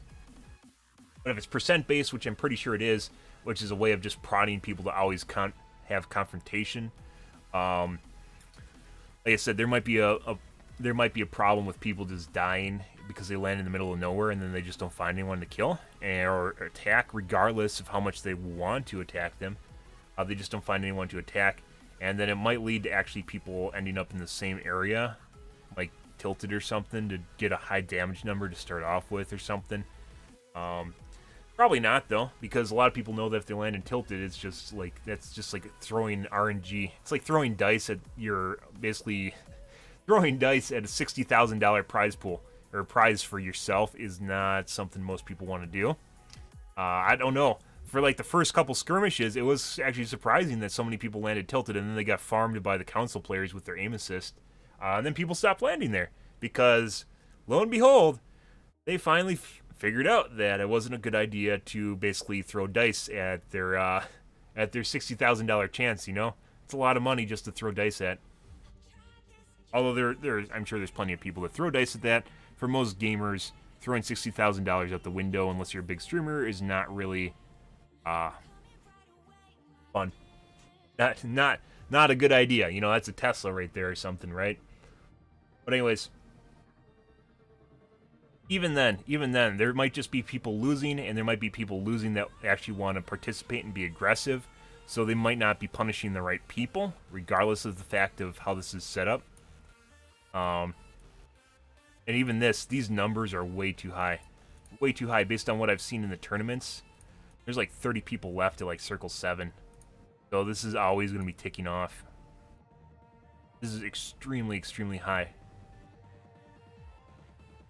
For tournament, so the Pop Cups are, even though this is for online play, Pop Cups are generally designed for tournaments. Like, it seems like this is mainly made for tournaments and for fixing the tournaments.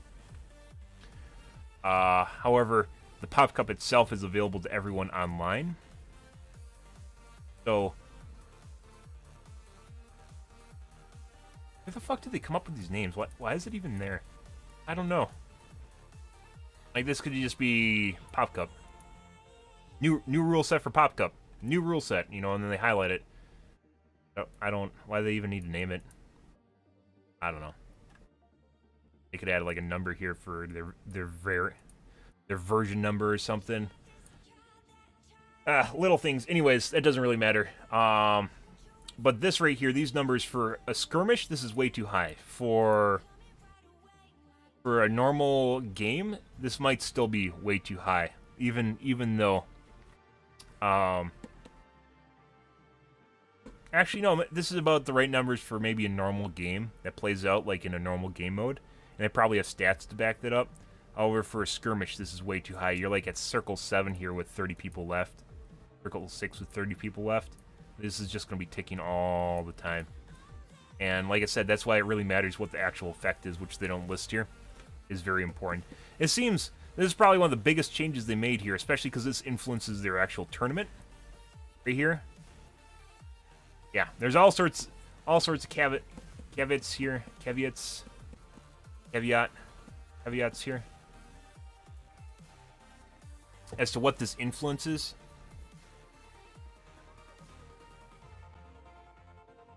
This is kind of weird. So Circle 9, I believe, is the last circle when it closes right in. And it triggers if there's 2 people remaining. So no matter what this effect is going to trigger, and the game basically decides for you who wins.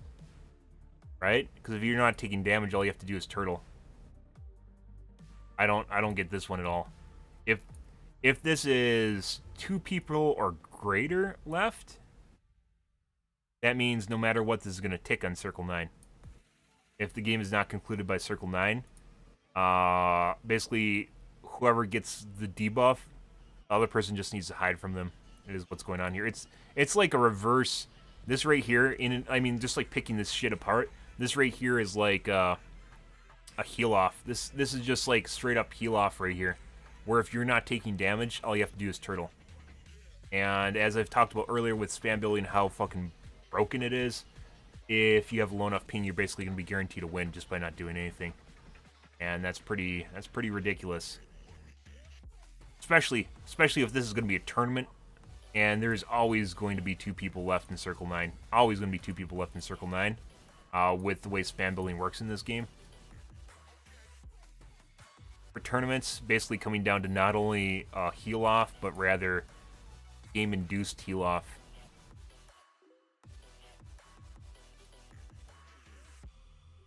A game-induced heal-off is kind of broken.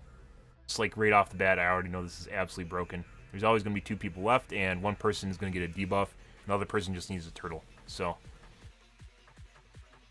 whether or not this stuff happens, I'm pretty sure it is. This in general, like the idea that they have going here, which is they're trying to get people to be more active in a tournament, or be more active in general, is a good idea.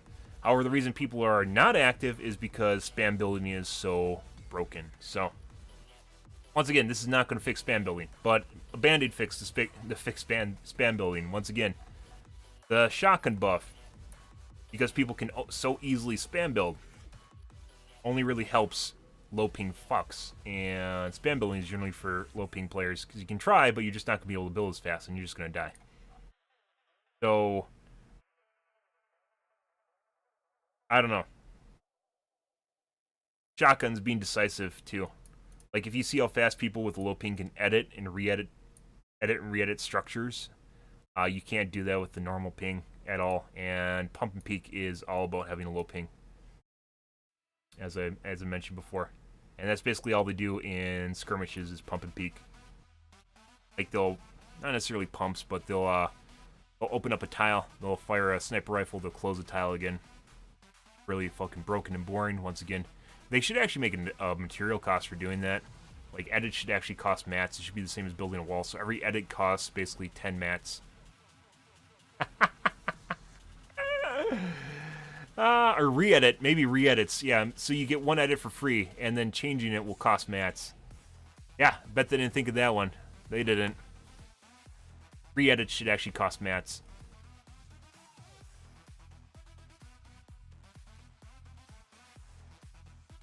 Yeah, for how much people edit and re-edit stuff, edits or re-edits should cost mats, and or re-edits. Just edits in general or re-edits in general should cost mats.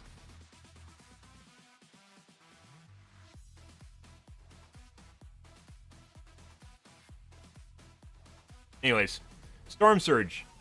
Interesting idea. This is going to be fucking horrible. This is going to be absolutely horrible. It is like the last 3 circles that just call everyone. Only people are going to feel as though they have very little ability to change this, especially if they drop somewhere and they don't get anyone. There's going to be, quote me on this, there are definitely going to be people that aren't going to be able to get kills regardless of how aggressive they are as players, and they're just going to die horribly. Unless this basically does nothing, in which case, pointless in the first place. But I assume this is probably going to tick for basically the same amount of damage as a circle, and as often as a circle. I'm sure for like circle 1, this is going to do circle 1 damage to just, they're probably just straight up copied it, just to what percentage of players don't have the least amount of damage. So at circle 8, this is going to do a lot of damage. At circle 9, basically, it's going to condemn someone to death that has the least amount of damage. At 10 damage per tick, that basically you're basically dead. Or at such a disadvantage when it starts ticking on you that basically you're gonna just lose simply because it's ticking on you. Like, you're gonna be debuffed so hard it's gonna influence the battle itself. Anyways, moving on, guys. Moving on. We can talk about fucking changes in Fortnite all the time, because they do make some really weird changes. Like, you don't see stuff like this in like Black Ops or something, or any other like battle royale game. They don't really try, even though this is gonna be a horrible change to the game. They're at least trying it. They're trying to fix it. I still think there is room for, well, besides, obviously, there definitely needs to be a building stamina in the game for how long and how fast you can build, and then it takes time to recharge. In addition to that, I just lost my train of thought. No.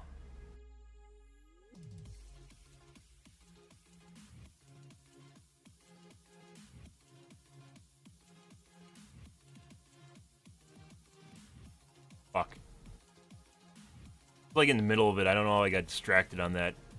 Talking about actually having an endurance or stamina for building.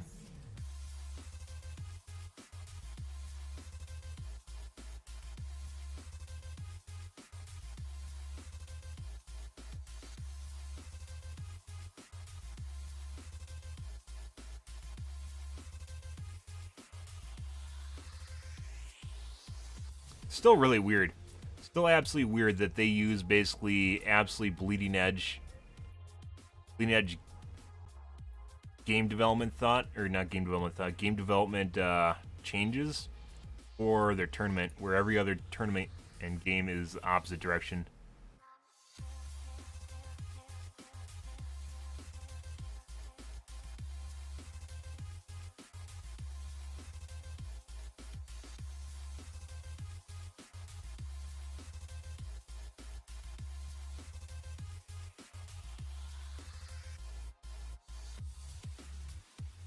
Yeah, I don't know. This is so, even though they're trying to change this here and they're trying to stop people from turtling, one of the only things that's really going to change that and change how the game plays out is adding endurance to building itself, making it so you actually have to only build so fast for so long. You have to be a little bit more efficient with your builds and or pick and choose what you're building and when you're building it.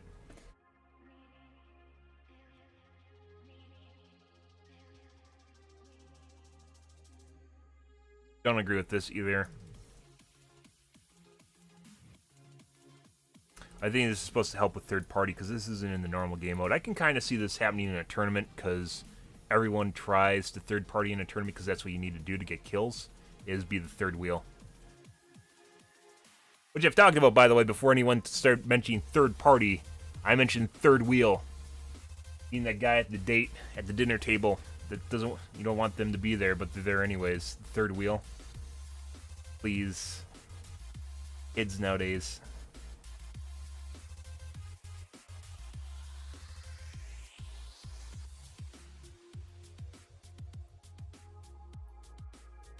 Yeah, I completely lost it. What was it? Not just, it was relating to building, and something epic is actually doing it. Oh, I got it back. There it goes. So, one of the original thoughts they had, in addition to talking about spam building and reducing spam building by adding endurance or stamina to the game, so you can only build so fast for so long. For a little bit, their epic was introducing the idea of making the circle do damage to buildings. And then they axed it immediately before, I think it was a summer skirmish is when they axed it, or fall skirmish. They axed it right before. It was on the game for maybe a week, and then it was gone. And they axed it immediately. And I do actually think that that actually has some merit as far as stopping people from sitting in spam builds. They probably changed it because it was so drastically influencing people's builds that are all interconnected to each other. And they didn't like that, and or it might have even been causing lag. One of the reasons C4 was removed from the game was because of how it just mowed down building tiles, and in addition to that, people just bitched about it constantly, but it mowed down building tiles, and at the end of the game, when someone used a brick of C4 and there's 30 people left, and the circle was like, you know, it was like circle's 8 and there's like 30 people left on it, and someone throws C4 and then everyone starts lagging. I'm sure that's why they removed it too. More so. And if the circle is starting to just mass destroy any sort of buildings in the game, I can only imagine the amount of problems that's actually causing their servers, because Fortnite is one of these games that seems like it works until anything retroactively deals with physics in the game. The physics engine of Fortnite is absolutely garbage, relatively speaking. Just like, it's not like just Fortnite, but all the games in existence are just pretty bad as far as physics go, because they don't really need to depend on it.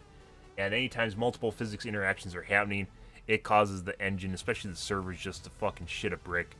And there's probably things they could do on their end to improve that with physics acceleration.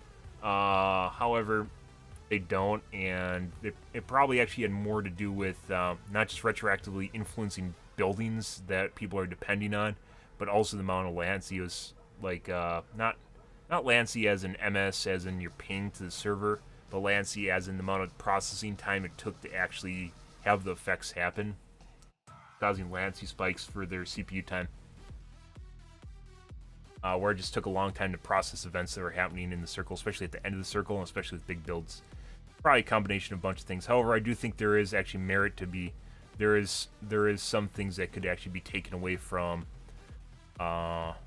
building destruction in the circle. And they didn't. I don't think they fully explored that idea, where they could just make it so further away from the edge of the building, or edge of the circles, the more damage buildings take, and then make it so, you know, it's a little bit more predictable as what it's going to start chopping down in buildings, and it gives you more time to actually attach structures to new structures, or it just disappears into nothingness. And link up. That idea I don't think was fully explored before they axed that, but yeah. In normal game, do not agree with this change. Still too much materials. People are going to bitch up a storm about this, especially when they lose a, you know, chance at $60,000 because the game just kills them. This is a change mainly for low ping fucks, and spam building generally reigns supreme still. Otherwise, they started introducing gifting, which they've talked about probably for 6 months, 8 months maybe. We're excited to announce that a limited time we'll be offering gifting with the release of 6.331. This initial gifting period will last 1 week after the release, so they're trying to actually get a feel for what happens when they start gifting in the game. You know, before everyone starts whoring it out and, you know, finds all sorts of devious ways to gift stuff and, you know, sell accounts and stuff like that with money on them or whatever. Interesting, though. I don't know why gifting isn't part of the game, to be perfectly honest. Give away your skins. I mean, I don't think you can trade skins anymore in Counter-Strike, so I guess they don't want a website to pop up like with Counter-Strike where you can gamble. You can gamble your Fortnite skins and or just sell them. Yeah, it looks like they're trying to limit that, even though people love that shit. Oh, it might be you can't actually sell stuff that you have on your account, though, so you can't actually gamble with that.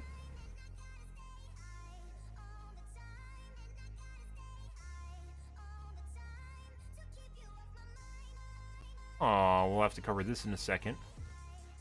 Anyways, purple text, don't care. Pink text. Udon. Esports. You here? No. Have to check the other news tab. 15? Take a look at this real quick and see what they're doing. For the Fortnite time. Hi, everyone! I know that many of you have been eagerly awaiting gifting feature. Today we're announced for a limited time. We'll offer with the release of our 6.3.1 update. Our initial gifting period will last 1 week. Please note gifting is not available on iOS devices because Apple's policies prohibit it. When you go into the item shop, choose an item you purchase. You will now be presented with two options saying purchase item and other. So you can only buy it as a gift. You can't actually trade it. There's no trading.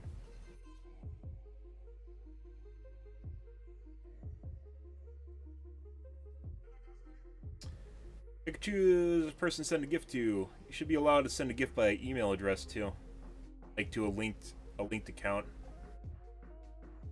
not just friends, because sometimes people use these for giveaways and such. You just have to add them to your friends and then delete them. In order for you to gift an item, let's do a couple things. Make sure you have multi-factor authentication, 2FA, enabled on your account. If you're not sure how to get this, check the instructions. You must be friends with somebody for at least 48 hours. That's going to make it difficult for gifting. Or you can send them a gift. This is to stop malicious activity from people basically buying a bunch of skins and gifting them to someone else. It should just, like, 2FA should just instantly just obsolete all this. They don't need to do this other stuff here. Like, in order for someone to actually be able to log into your game and then send a bunch of gifts to someone else, I guess, I don't think it asks you for your 2FA code when you log in, so maybe they have to have something like this, unless they made it so... You can just make it on purchase. Yeah, why even have it, like... You could just make it so you have to enter 2FA when you make the purchase. That, like, instantly fixes it right there.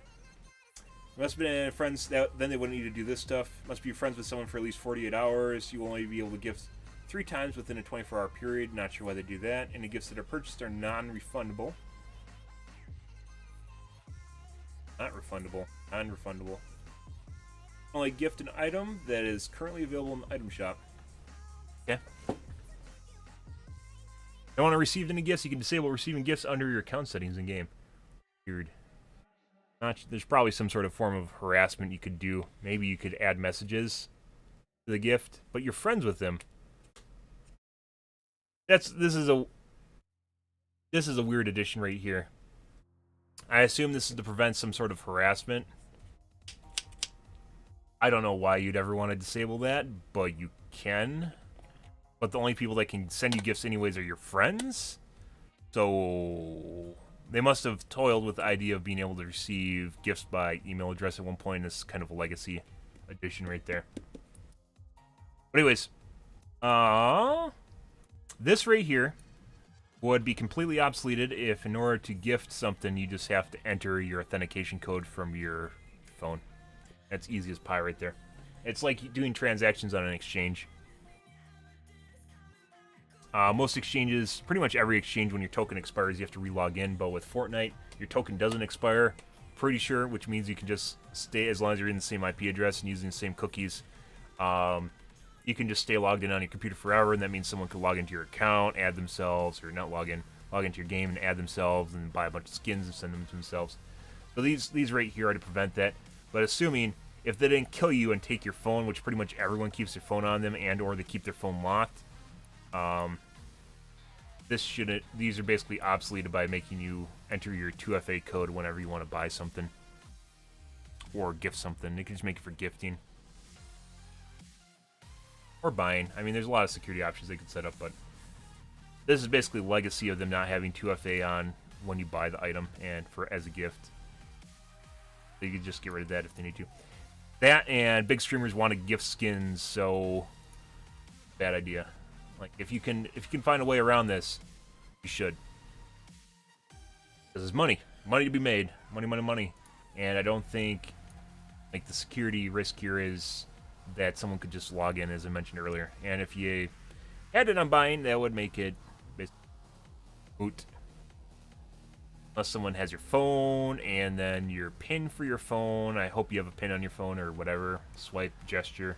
By the way, don't do this on your phone. If you have a left square that goes down like this, I've seen multiple people that do the half square that goes like this and down. It's backwards for you guys. It's like this. Oh, that's right. Yeah, it looks that way. Actually, in real life, if you have it like that, I've seen multiple people that have that on their phone. Just by happening to glance over their shoulder when they're unlocking their phone, just randomly, and I happen to see it. It's pretty easy to notice the gesture, and that one's pretty prevalent. I know a few people that have that, so don't do that one. Or whatever. But anyways.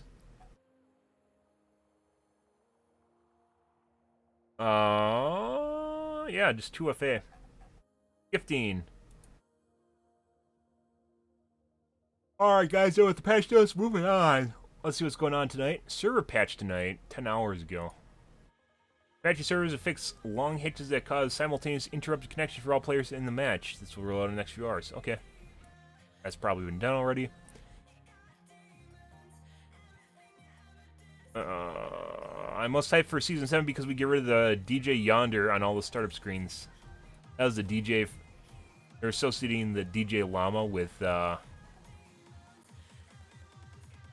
guy at the Fortnite Fall Skirmish, who was pretty, he had to work with what he had, and basically just had a bunch of emoticon sounds, so.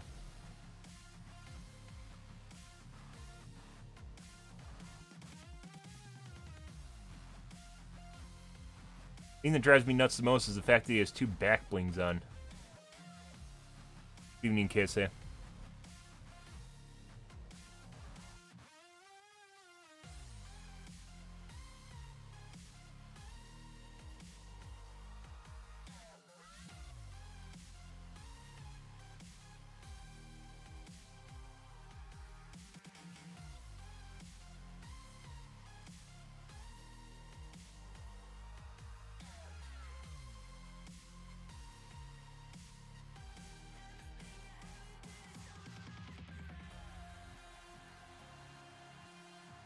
Yeah, people hate the quad launcher. That's the new thing to bitch about, is the quad launcher. I know it's been in the game for like 3 months. It's only become a problem recently, for whatever reason.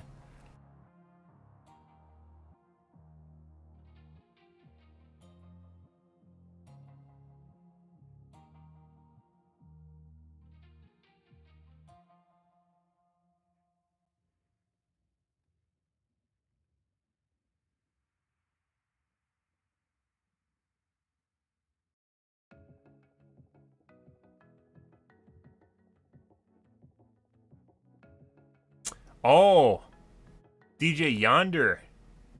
Oh, this is the DJ. That's what it's supposed to be. This is the DJ, and he's riding a llama. I see. Okay. This place scares me the most, more than Tilted. Yes. Yep. The trough of death. Yeah, it's not as bad as it used to be, though. In season like 1 and 2, when you're walking down that thing. Everyone just sits there with sniper rifles, just waiting to shoot down. There is almost no mobility in the game. A lot worse. My first 200 damage pump of 631. Yay. Do you have his ping turned on?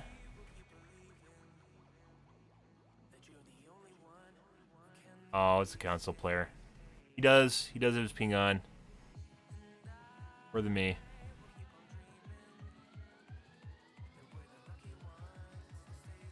Yay! Aim assist, guys. Yay! You again, buddy old pal. You can't see his land, see?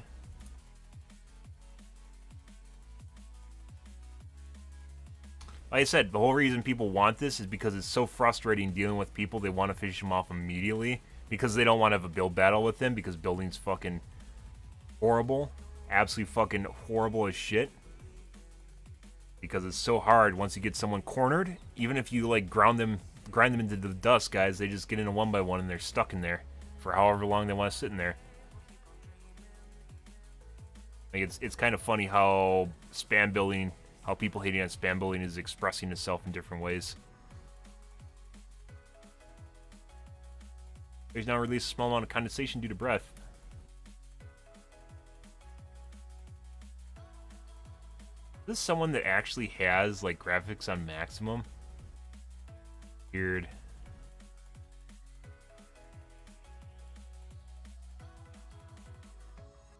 Or a sitcom to watch. Is this bots? People trying to live with their 100 ms ping. Strange symbol found in the spectrogram of snowstorm sound. What?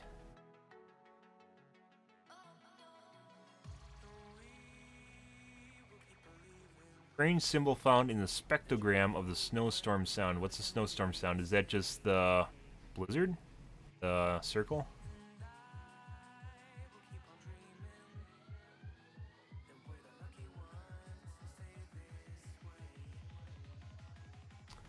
Impressed by Epic's commitment towards creating those teasers. Yep, that's what happens when you have a billion-dollar company.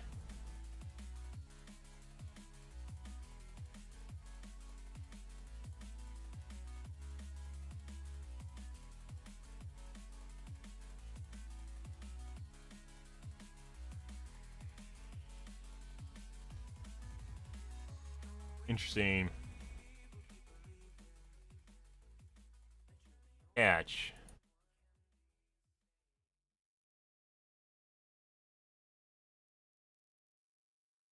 Didn't expect that reaction, but that's okay. When the Fortnite devs added a new item and the community loves it. No. The whole reason they added items was to appease the community. We covered this already. Good for you, dude.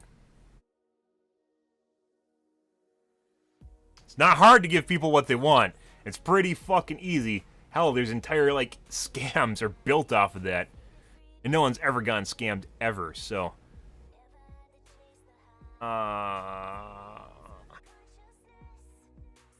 Doesn't mean it's right. It's rethrowable now, yes.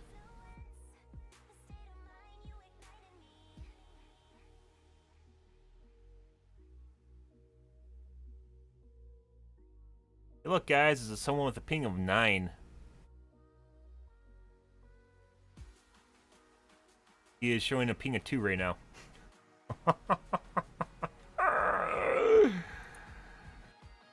Oh. Yeah, like this is why I play BOF, guys. Because I can't do this shit. It has nothing to do with my ability as a player. Yeah, it's hilarious when you see people with a ping of like 0 pull off stunts. My favorite one, which I still bring up, guys, is when I saw someone. What was he using? Was it bounce nades?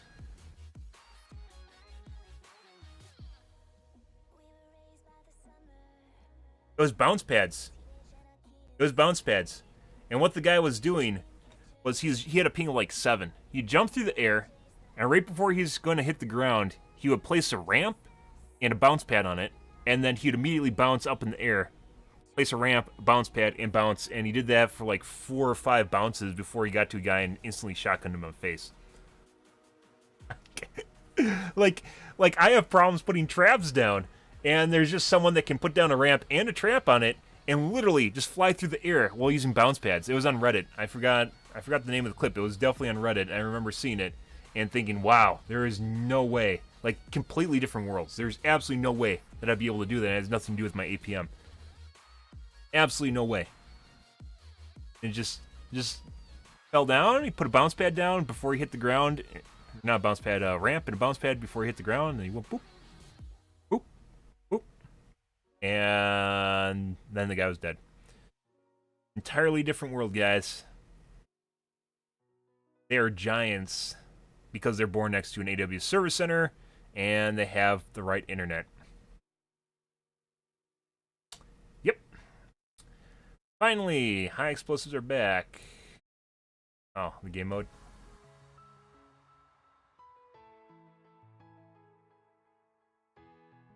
We saw that some players are having a hard time with grenade launcher challenge. Yep.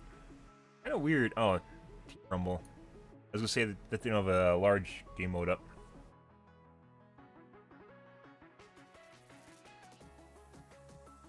The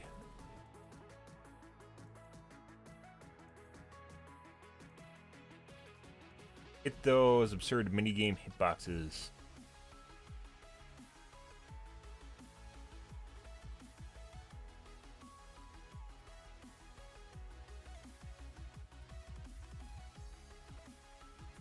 Huh. Trying to help everyone out, you know?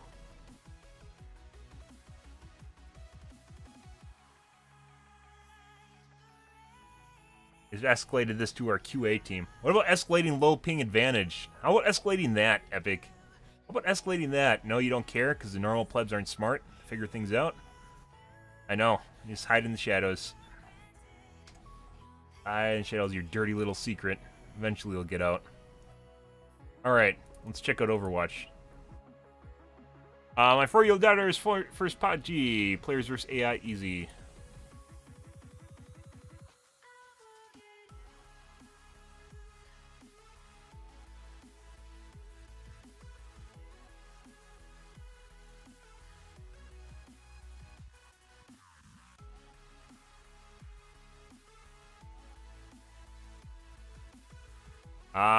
Yeah. Okay, neat sleep on Tracer. Lightning strikes.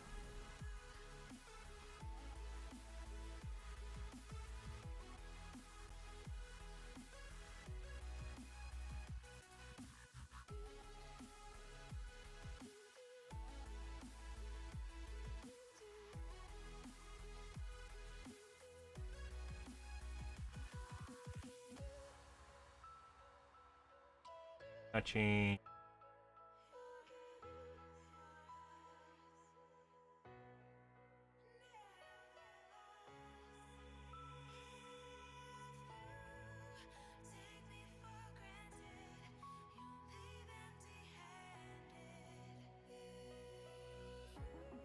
So back when I played, it did feel oftentimes like there's Annas with aimbots, especially for throwing their sleep dart.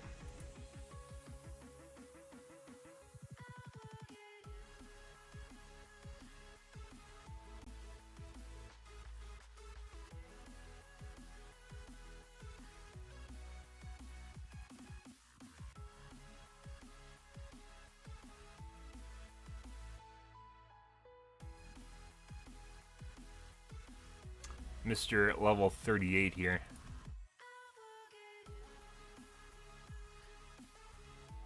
That's a direct hit, though.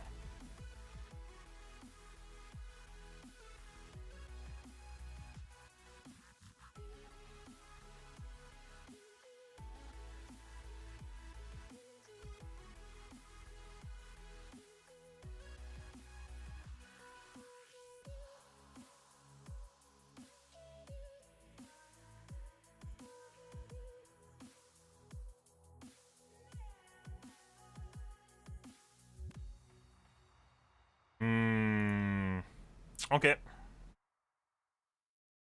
Kabachis have their own subreddit. No. That's the only thing keeping this Reddit alive. There's always someone like this, though. 12k upvotes. They actually did that for a while, where they made it so you couldn't paste Pachis on the Reddit, and then they stopped. They got rid of that, because, you know, they want to keep their Reddit alive.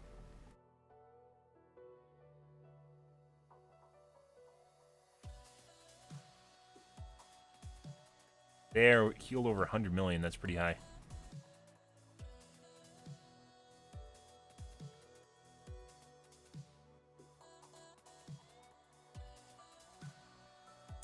And done. COD buff. What's the buff have? Ping, people have that low of a ping. They don't. The ping in-game is fucked up. It'll either show higher or lower than what you actually have at the end of the game. At the very end of the game, it is lower than what you actually have by quite a bit. At the beginning of the game, it's a little bit higher than what you have. However, you can find, if you just look at the distribution, people with a lower ping have a lower ping. It's not like so far off where it's just random numbers, because it isn't random. However, it follows kind of a suit of what happens in the game, and it seems to be dependent on the tick of the game itself and your FPS. But end of the game, that guy probably has if he has showing a ping of 0 to 2, that probably means he has probably an 8 ms or 10 ms ping. Probably about an 8 ms ping. So pretty fucking low. That means he lives next to the data center with fiber. So, yeah. It's not something mere mortals can achieve, guys. You basically have to be born into that life. Basically born into a life of fiber and be next to the AWS server center. It doesn't even matter how good your games. I've seen some really bad people with really low pings just get away with just really stupid shit. Work at a GameStop at a mall that gets a decent amount of traction. What happened yesterday sincerely broke my heart. Yesterday. Cyber Monday?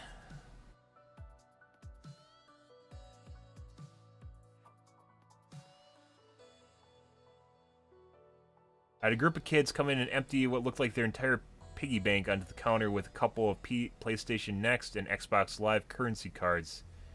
Trying to see kids come in and buy V-Bucks or what have you, and the interaction between myself and explain to customers what they're for, and their parents' look of disbelief that usually makes my day. This wasn't one of those scenarios. Had to have been under 13, dropping 60 to 100 on codes. I jokingly asked if they're buying for without hesitation. Perked up, said COD points. I explained to them how I'm used to seeing kids buy V-Bucks, and they began to exclaim their hatred for Fortnite and how it's old and a waste of money. They went on to tell me the benefits of Blackjack Shop, contraband, and special offers, stating how this was such a good investment, as Black Ops 4's microtransactions are more worth it.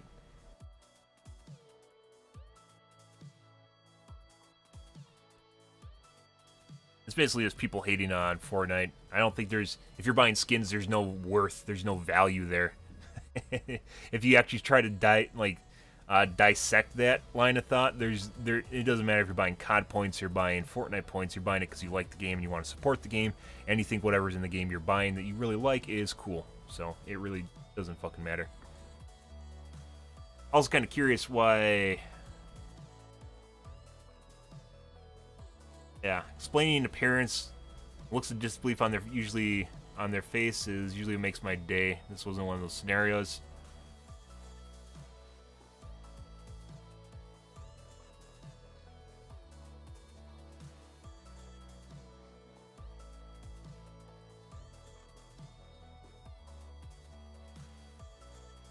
I thought to myself how these kids are going to go off and spend such a big sum of money on cosmetics they'll maybe see for 5 to 10% of their daily life, excluding actual gun camos. Wow. Wow, do you ever remember being a kid, guys? You don't buy stuff you don't make stock investments when you're a fucking kid. You buy whatever the fuck you want. Like, you go to the store and you buy magic cards, or you buy candy or something stupid. That's just being a kid. Yeah, you know all the stupid, like, buying gifts for kids, you know all the stupid shit they want for Christmas? And stuff like that, yeah, that's kind of the thing. It's not like, oh, you should save up your pennies and buy a car or something. You know, it's even then cars are poor investments. But yeah, that's being a kid in a nutshell. Yeah, and I'm sorry, it's disheartening that you see kids buy candy with their money and they just eat it and it's gone. Yeah, yep. Welcome to being a kid. I remember being their Zach Spot and going to GameStop for a PSN card to buy the Afterlife camo, bacon, and all the goofy camos that were applicable to every gun. Covered just about the whole gun, and with their own ridicules calling card to go with it, that only racked up around $5. I want things cheaper. This is actually a post asking for things cheaper hidden under the guise of kids. Think of the kids, guys. Because when I go home, I want cheaper guns myself. Holy fucking shit. Like, the things people say online, guys, just like everything up until right here was just like, it was like the guy yesterday was a psychologist that went on to rant basically about how skins are too expensive in the game. Was a behavioral psychologist. This is literally written by someone that is just trying to get things cheaper. Like, I deal with cryptocurrency guys, I deal with crypto forums, and people that want things for free or cheap stand out like a sore thumb.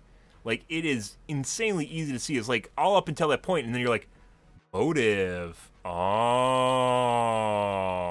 You know, I didn't even think, I thought this was kind of a story up until then.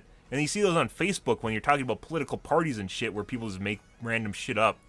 Or, like, it's not even that. It's like if you ever see on Facebook or your social medias where someone clips something of a grade schooler that makes, you know, like a test and he writes a clever answer that I really don't think is ever actually written by a grade schooler. You know, just like random shit with kind of like a nugget of truth, but you can like weed that nugget out and it sounds really, really fucking weird. You know, it just like kind of just like seems like it's right there and then it just like, you know, it's like right there. Like, it's like, okay, yeah, he actually cares about the kids. He actually cares about the kids, you know, and it's a waste of money. It's like, yeah, I guess kids are spending a lot of money on stuff, you know, and it's like, you know, you used to do that when you were a kid. You'd spend all your money on candy. It doesn't fucking matter what it was. I spent it all on games I barely played, you know? And then, right here, I remember being on the exact same spot, going to GameStop for he can't be that old, by the way. Back when I was younger, they didn't have microtransactions. I'm 34, so this guy's like in his early 20s. I remember being in the exact same spot, going to GameStop for PSN card to buy the Afterlife camo bacon and all those goofy camos that were applicable to every gun, cover just about the whole gun, and the only ridiculous calling card to go with it. This is basically based off a post that showed, it was on this Reddit a couple days, maybe a week ago, where it showed what you could buy back then versus what you can buy now with $10. Calling cards to go with it that racked up about $5 as well. Really puts into perspective how much the game has changed and how to free-to-play games like Fortnite has changed the scene forever. This is 100% basically a big kid wanting things cheaper. This whole thing up here was just getting down to this right here, which talks about him being a kid and how he wants things cheaper. And everyone wants things cheaper, guys. That's just the way it goes. Everyone wants things cheaper. And the market is determined by how much you are willing to pay. And if you're buying skins, they'll sell them for that price. As I mentioned multiple times when I'm talking about microtransactions, however, microtransactions are not where they're supposed to be, which is a small amount of money. And while they are saying things like $5, I don't think a lot of game companies have actually weighed and balanced the benefits of like cheaper deals versus more expensive deals, and how many people are actually willing to buy things when they're cheaper versus how many people are willing to buy things that are more expensive, right? I mean, there's whole entire economic models based on that when people are trying to min-max how much they're selling stuff for in the real economy. And when you go like a microtransaction like a card like this, there is a lot of room for actual microtransactions, which are a $2 skin, where you can actually buy it at the cash register. Microtransactions are those impulse buys you get at the cash register. Completely putting aside what this guy does and his fucking shrewd-ass attempt to get things for cheaper because he's just a fucking asshat. I actually wanted to look at this guy's posts. How old is his account? He's actually a pretty old user.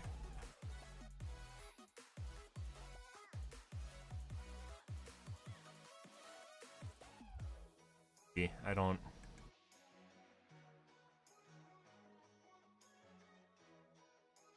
No, 2 years old. Anyways, this is a shrewdly veiled attempt for him basically to get things cheaper. And like on Facebook, I was talking about just people who just, they'll make up just random shit by some rando. They'll make up like a random story and how things are basically just, they're listing their political agenda, like veiled by like some sort of proverb or saying or some sort of like ancient bit of knowledge that everyone can kind of relate to, but not really. And this is a post about think about the kids, how they should give $5 skins, and, and this post do not agree with. However, we're talking about microtransactions, and I mentioned before, Fortnite can make a killing if they actually got their demographic right, and they're already making a killing, and that's probably why they don't think they need to change and why they should sell $10 skins. However, much like when I played PlanetSide 2, the microtransaction system in that game was not extremely well done. They're selling guns for like $10 a piece when you could just unlock them, or you could just buy currency and unlock them for cheaper than buying the guns outright. Very, very poorly put together, very poorly marketed, very poorly analyzed part of their game. Like, just they didn't know how to price things, and I think Fortnite is in the same scenario here, where a microtransaction should be just something that's really small. And I don't say this because I want skins. I actually don't give a shit about skins, and I don't have any skins. I bought like wings in Fortnite, and that was pretty much it. I've bought characters. I put money into, for instance, HOTS. I put $20 into HOTS, simply because I didn't want to grind out the points, and I just wanted to unlock the characters. And $20 for a video game that I play a lot. I have a lot of time in HOTS now. $20 in a game that I play quite a bit isn't that much money, and I don't spend it all. I don't unlock every character. It's just like, what character did I unlock? I wanted Phoenix. That's what I wanted. I wanted Phoenix because I saw a character that could really play well, and you just got kind of this niggle in the back of your mind of like really wanting to play that character because you know you could do very well with them, and I do extremely well with Phoenix. However, I did that in League of Legends too as Syndra. Like I was talking about before with area denial, area control characters, I love those, and Syndra is one of them. Had to buy her. Had to play her. Do I buy skins? No, I don't. I'm a utility guy. Like, I buy stuff that has meaning and impact. I'm not big into cosmetics. As you can see, I still need to figure out how to dress myself. And I generally do not spend a bunch of money on, jeans or whatever. Something that name brand. Well, I do buy name brand jeans, but you know what I mean. Just designer jeans. There we go. Designer jeans, stuff like that. I don't buy designer jeans. It's the same thing with cosmetics. I don't buy it, but putting aside my own bias, microtransactions should be about spending a couple dollars. It shouldn't be about spending $20. $20 is an actual purchase. And as I mentioned before, when you're going through the shopping line at Walmart or Target or whatever, Costco, your store of choice where you don't look down on all the plebs and people shopping around you. When you go through the checkout and they try to sell you a pack of gum, or Best Buy, they try to sell you a pack of gum, a candy bar, Snickers. I mean, Snickers. I have a weak spot for Snickers, guys. That's like an impulse. When you hungry need a Snickers, it hits all the right fucking buns. I'm not big into like snack bars, but like Snickers and then like crunchy Kit Kats, just not like the normal Kit Kats, but like the peanut butter Kit Kats. I just have like a weak spot for those. I don't know what it is. Just gets me just right. That and obviously gummies. I love gummies. Fuck gummies. But anyways, Snickers, I occasionally impulse buy that depending on what's going on. But like, the stuff at the cash register your mom tells you never to buy. And they should have cards like we saw. I talked about this other night with Fortnite.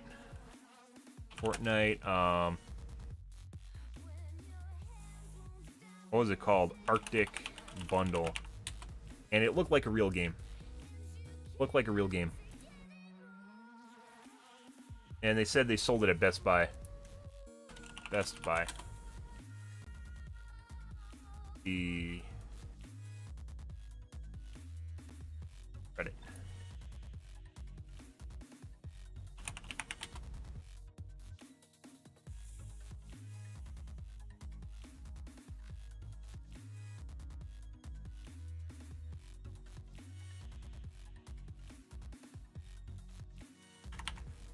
Talked about this like last night or the night before. Deep freeze bundle, and it's a good idea. It's just done wrong, absolutely done wrong.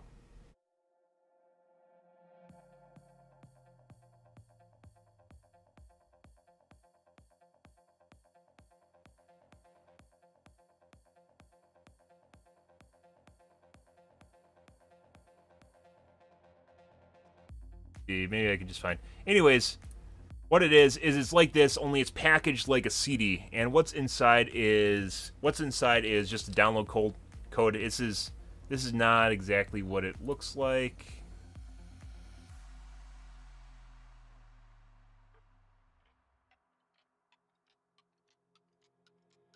That's I'll pick what oh.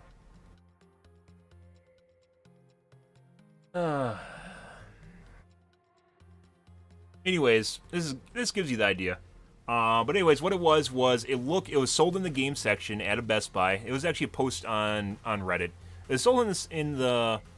This is why we cover Reddit. Has all sorts of interesting things on it. Sometimes not so much, but sometimes it does. It was sold in the game section at Best Buy, and he was the gist of the post was he had a grandma come through who bought this and didn't realize that it wasn't actually a game. It was just a download code. It was just a download code, and it says on the case, download code, game not included, game free to play.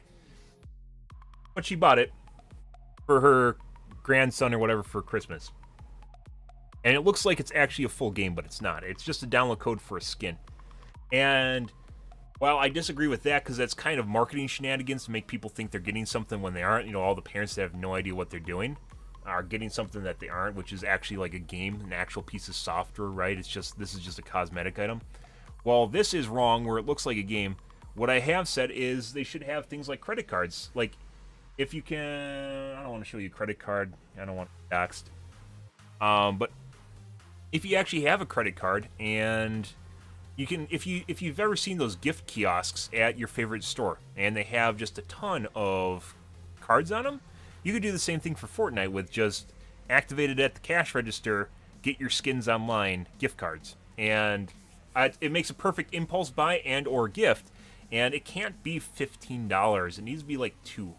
And if you have something like, even for older skins, which is something League of Legends does, by the way, is when you have such a big repository of skins, you can start marking down older skins. And as such, you can make it so you can grow your repository. And something new and bleeding edge, much like with heroes in League of Legends or in HOTS or any other MOBA, you know, where the new heroes are brand new and they're priced really expensive, and then they start going down, especially after the first 2 weeks, you know, they drop down a lot in price. League of Legends, once again, Riot, I have a lot of respect for as a video game development company. They just drop their prices down after like the first 2 weeks. They'll just drop it out of this like $20 tier for buying a character, and then it like pops down to like $8. And you know, if you wait a little bit, you can get a bigger deal, or you can buy it right away with your tokens or whatever it is. I forgot what the currencies are in League of Legends. You just like straight out buy it. Anyways, the same thing with cosmetics, and it's something that Epic does not do, and they're missing out on a lot of, not just Epic, a lot of companies are missing out on revenue. Epic, compared to, is in a little bit different boat compared to like Odd, just because the repository of skins is huge, and they keep releasing new skins. And with a game like League of Legends, you know, you can underprice the older skins or the older characters because a lot of people aren't, you know, they aren't showing interest in them anymore. They're basically on closeout. It's like a lot of items when you get something new or fresh stock in, you know, the old stock you want to get rid of, or you want to price it so people buy it.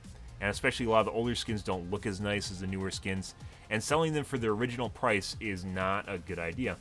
And just furthermore, like just microtransactions in general, you want to have to be affordable. So when you're going through the cash register, you know, because you're just there's a fuck ton of big kids just basically having a bunch of disposable, you know, like geeks that grew up now in their 20s that actually buy cosmetics, right? Or in their 30s like myself that are willing to buy cosmetics. You have a bunch of people like that. And if you have a kiosk at the cash register where you can literally just pull a card up and get it, it not only feels like you're getting something in your hand because you're like, oh, but, you know, you got your Snickers, and then you're like, wow, what do I feel like tonight? And then you see that really nice skin on the shelf there. You're like, maybe I should get that. Because not only is it something that's cosmetic in a game which has very little meaning whatsoever, but it's an impulse purchase, and it actually has a real-life presence, which is something you really can't do. I mean, you could sell dress-up dolls or something, too. Like, sell a action figure of, you know, one of the characters in the game in a certain skin, which I'm guessing they're eventually going to do, because kids love that shit. If you had action figures with, like, skins on them, they could sell all that shit. But if you have it on, like, if you have this in the bubblegum, section on the cash register and the impulse buy, or you have a little spinny kiosk right by the, sodas and stuff they're selling by the cash registers, and people are waiting in line there, and they're like, they got their combos in their hand, they got their Mountain Dew, and they're ready to check out, maybe there are other groceries they need to stay alive, and they're ready to check out, and they're like, I'm gonna go play some Fortnite tonight. They see those cards there for like $2 or $3, they're willing to pay that. But if you compare it to actually willing to buy this in a store, it's not really something that people necessarily like.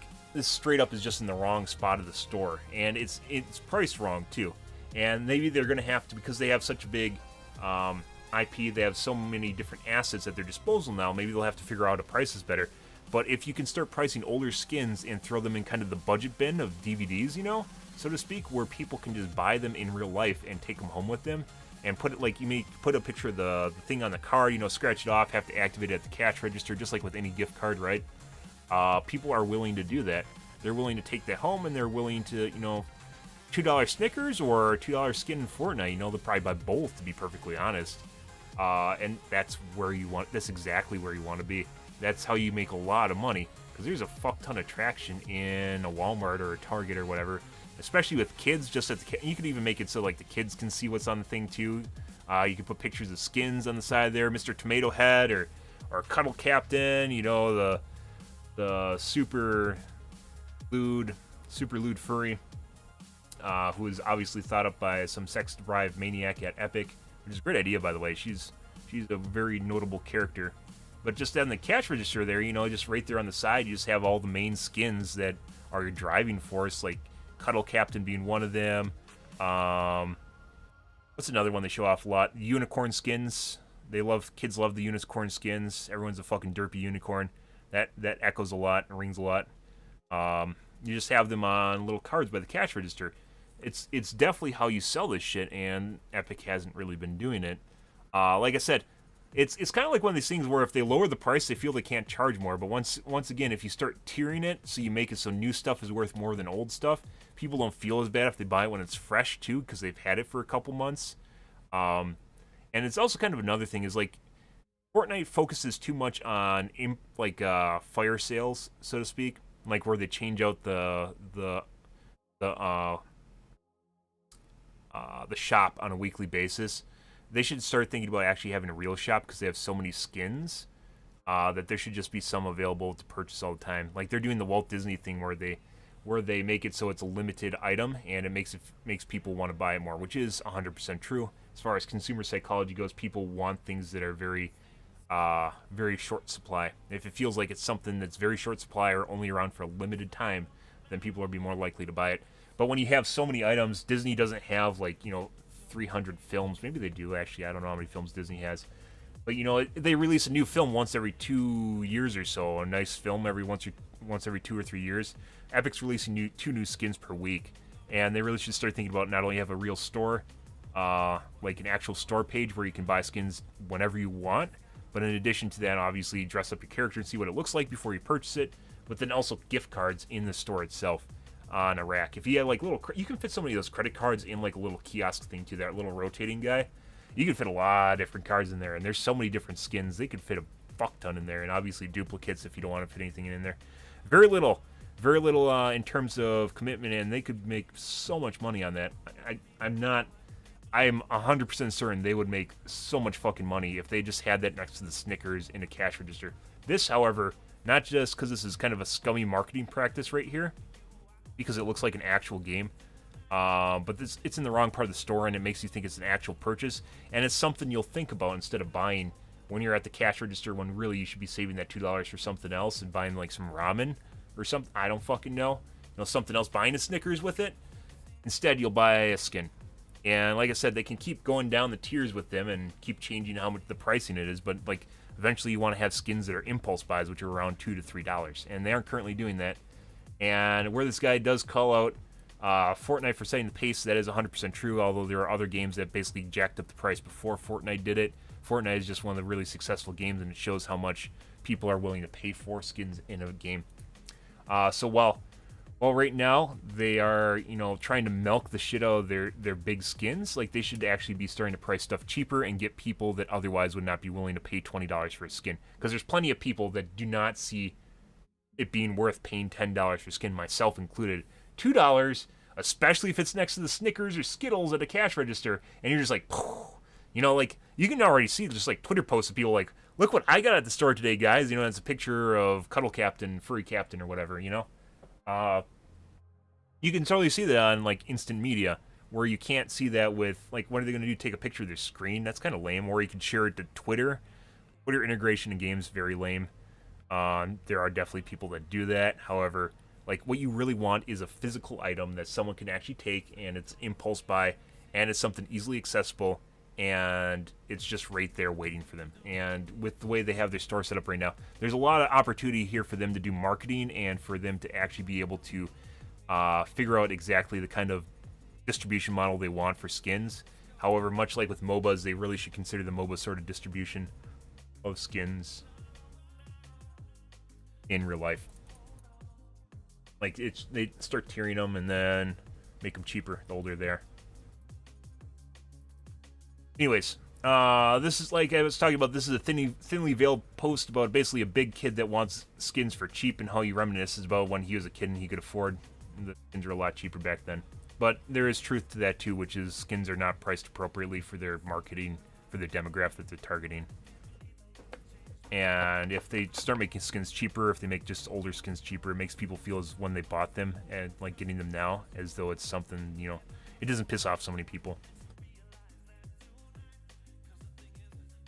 And then you can make it retroactive too. You could also make it where if someone bought the skin in the last 2 months, some game companies do this, bought the skin in the last 2 months or month or something like that, you'll get a credit to your account. I mean, skins are basically, it's like free. It's essentially free. Like, once you make the asset, it's printing, literally printing money. It just keeps printing clones of itself. And there's not like making a packet of ramen. Like, there's no manufacturing costs or anything after it's made. The wonders of code, guys.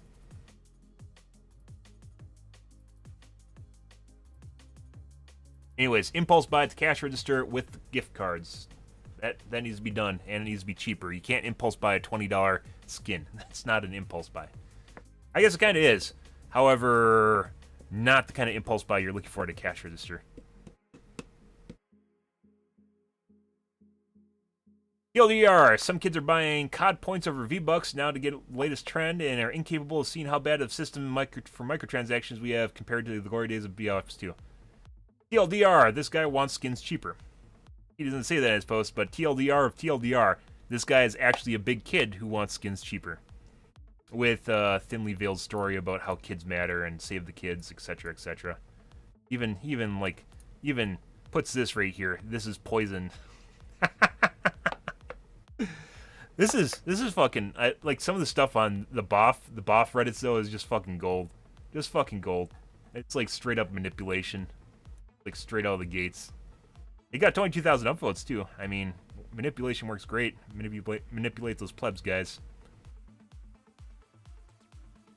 Oh yeah, the guy with the behavioral psychologist is talking about how Treyarch, like, he respects their practices of basically just raping people for money. It's something fucking weird. This is reverse psychology up the wazoo. All right. Wow, we've been talking for 2.5 hours, guys. Pretty good tonight. Pretty good. Got a lot of subject matter here. It's mainly the patch when we're talking about the Fortnite changes. I've been rubbed the wrong way as far as Lancey goes in that game, and like when I start seeing things that benefit people with low pings, it just takes, it's like the wet cat and just going backwards with the hair, just constantly. It's just like, one of those things. Exactly like that, by the way. Absolutely rubbing me the wrong way. Anyways, I think we got pretty much everything that I wanted to. We got some Pot G clips.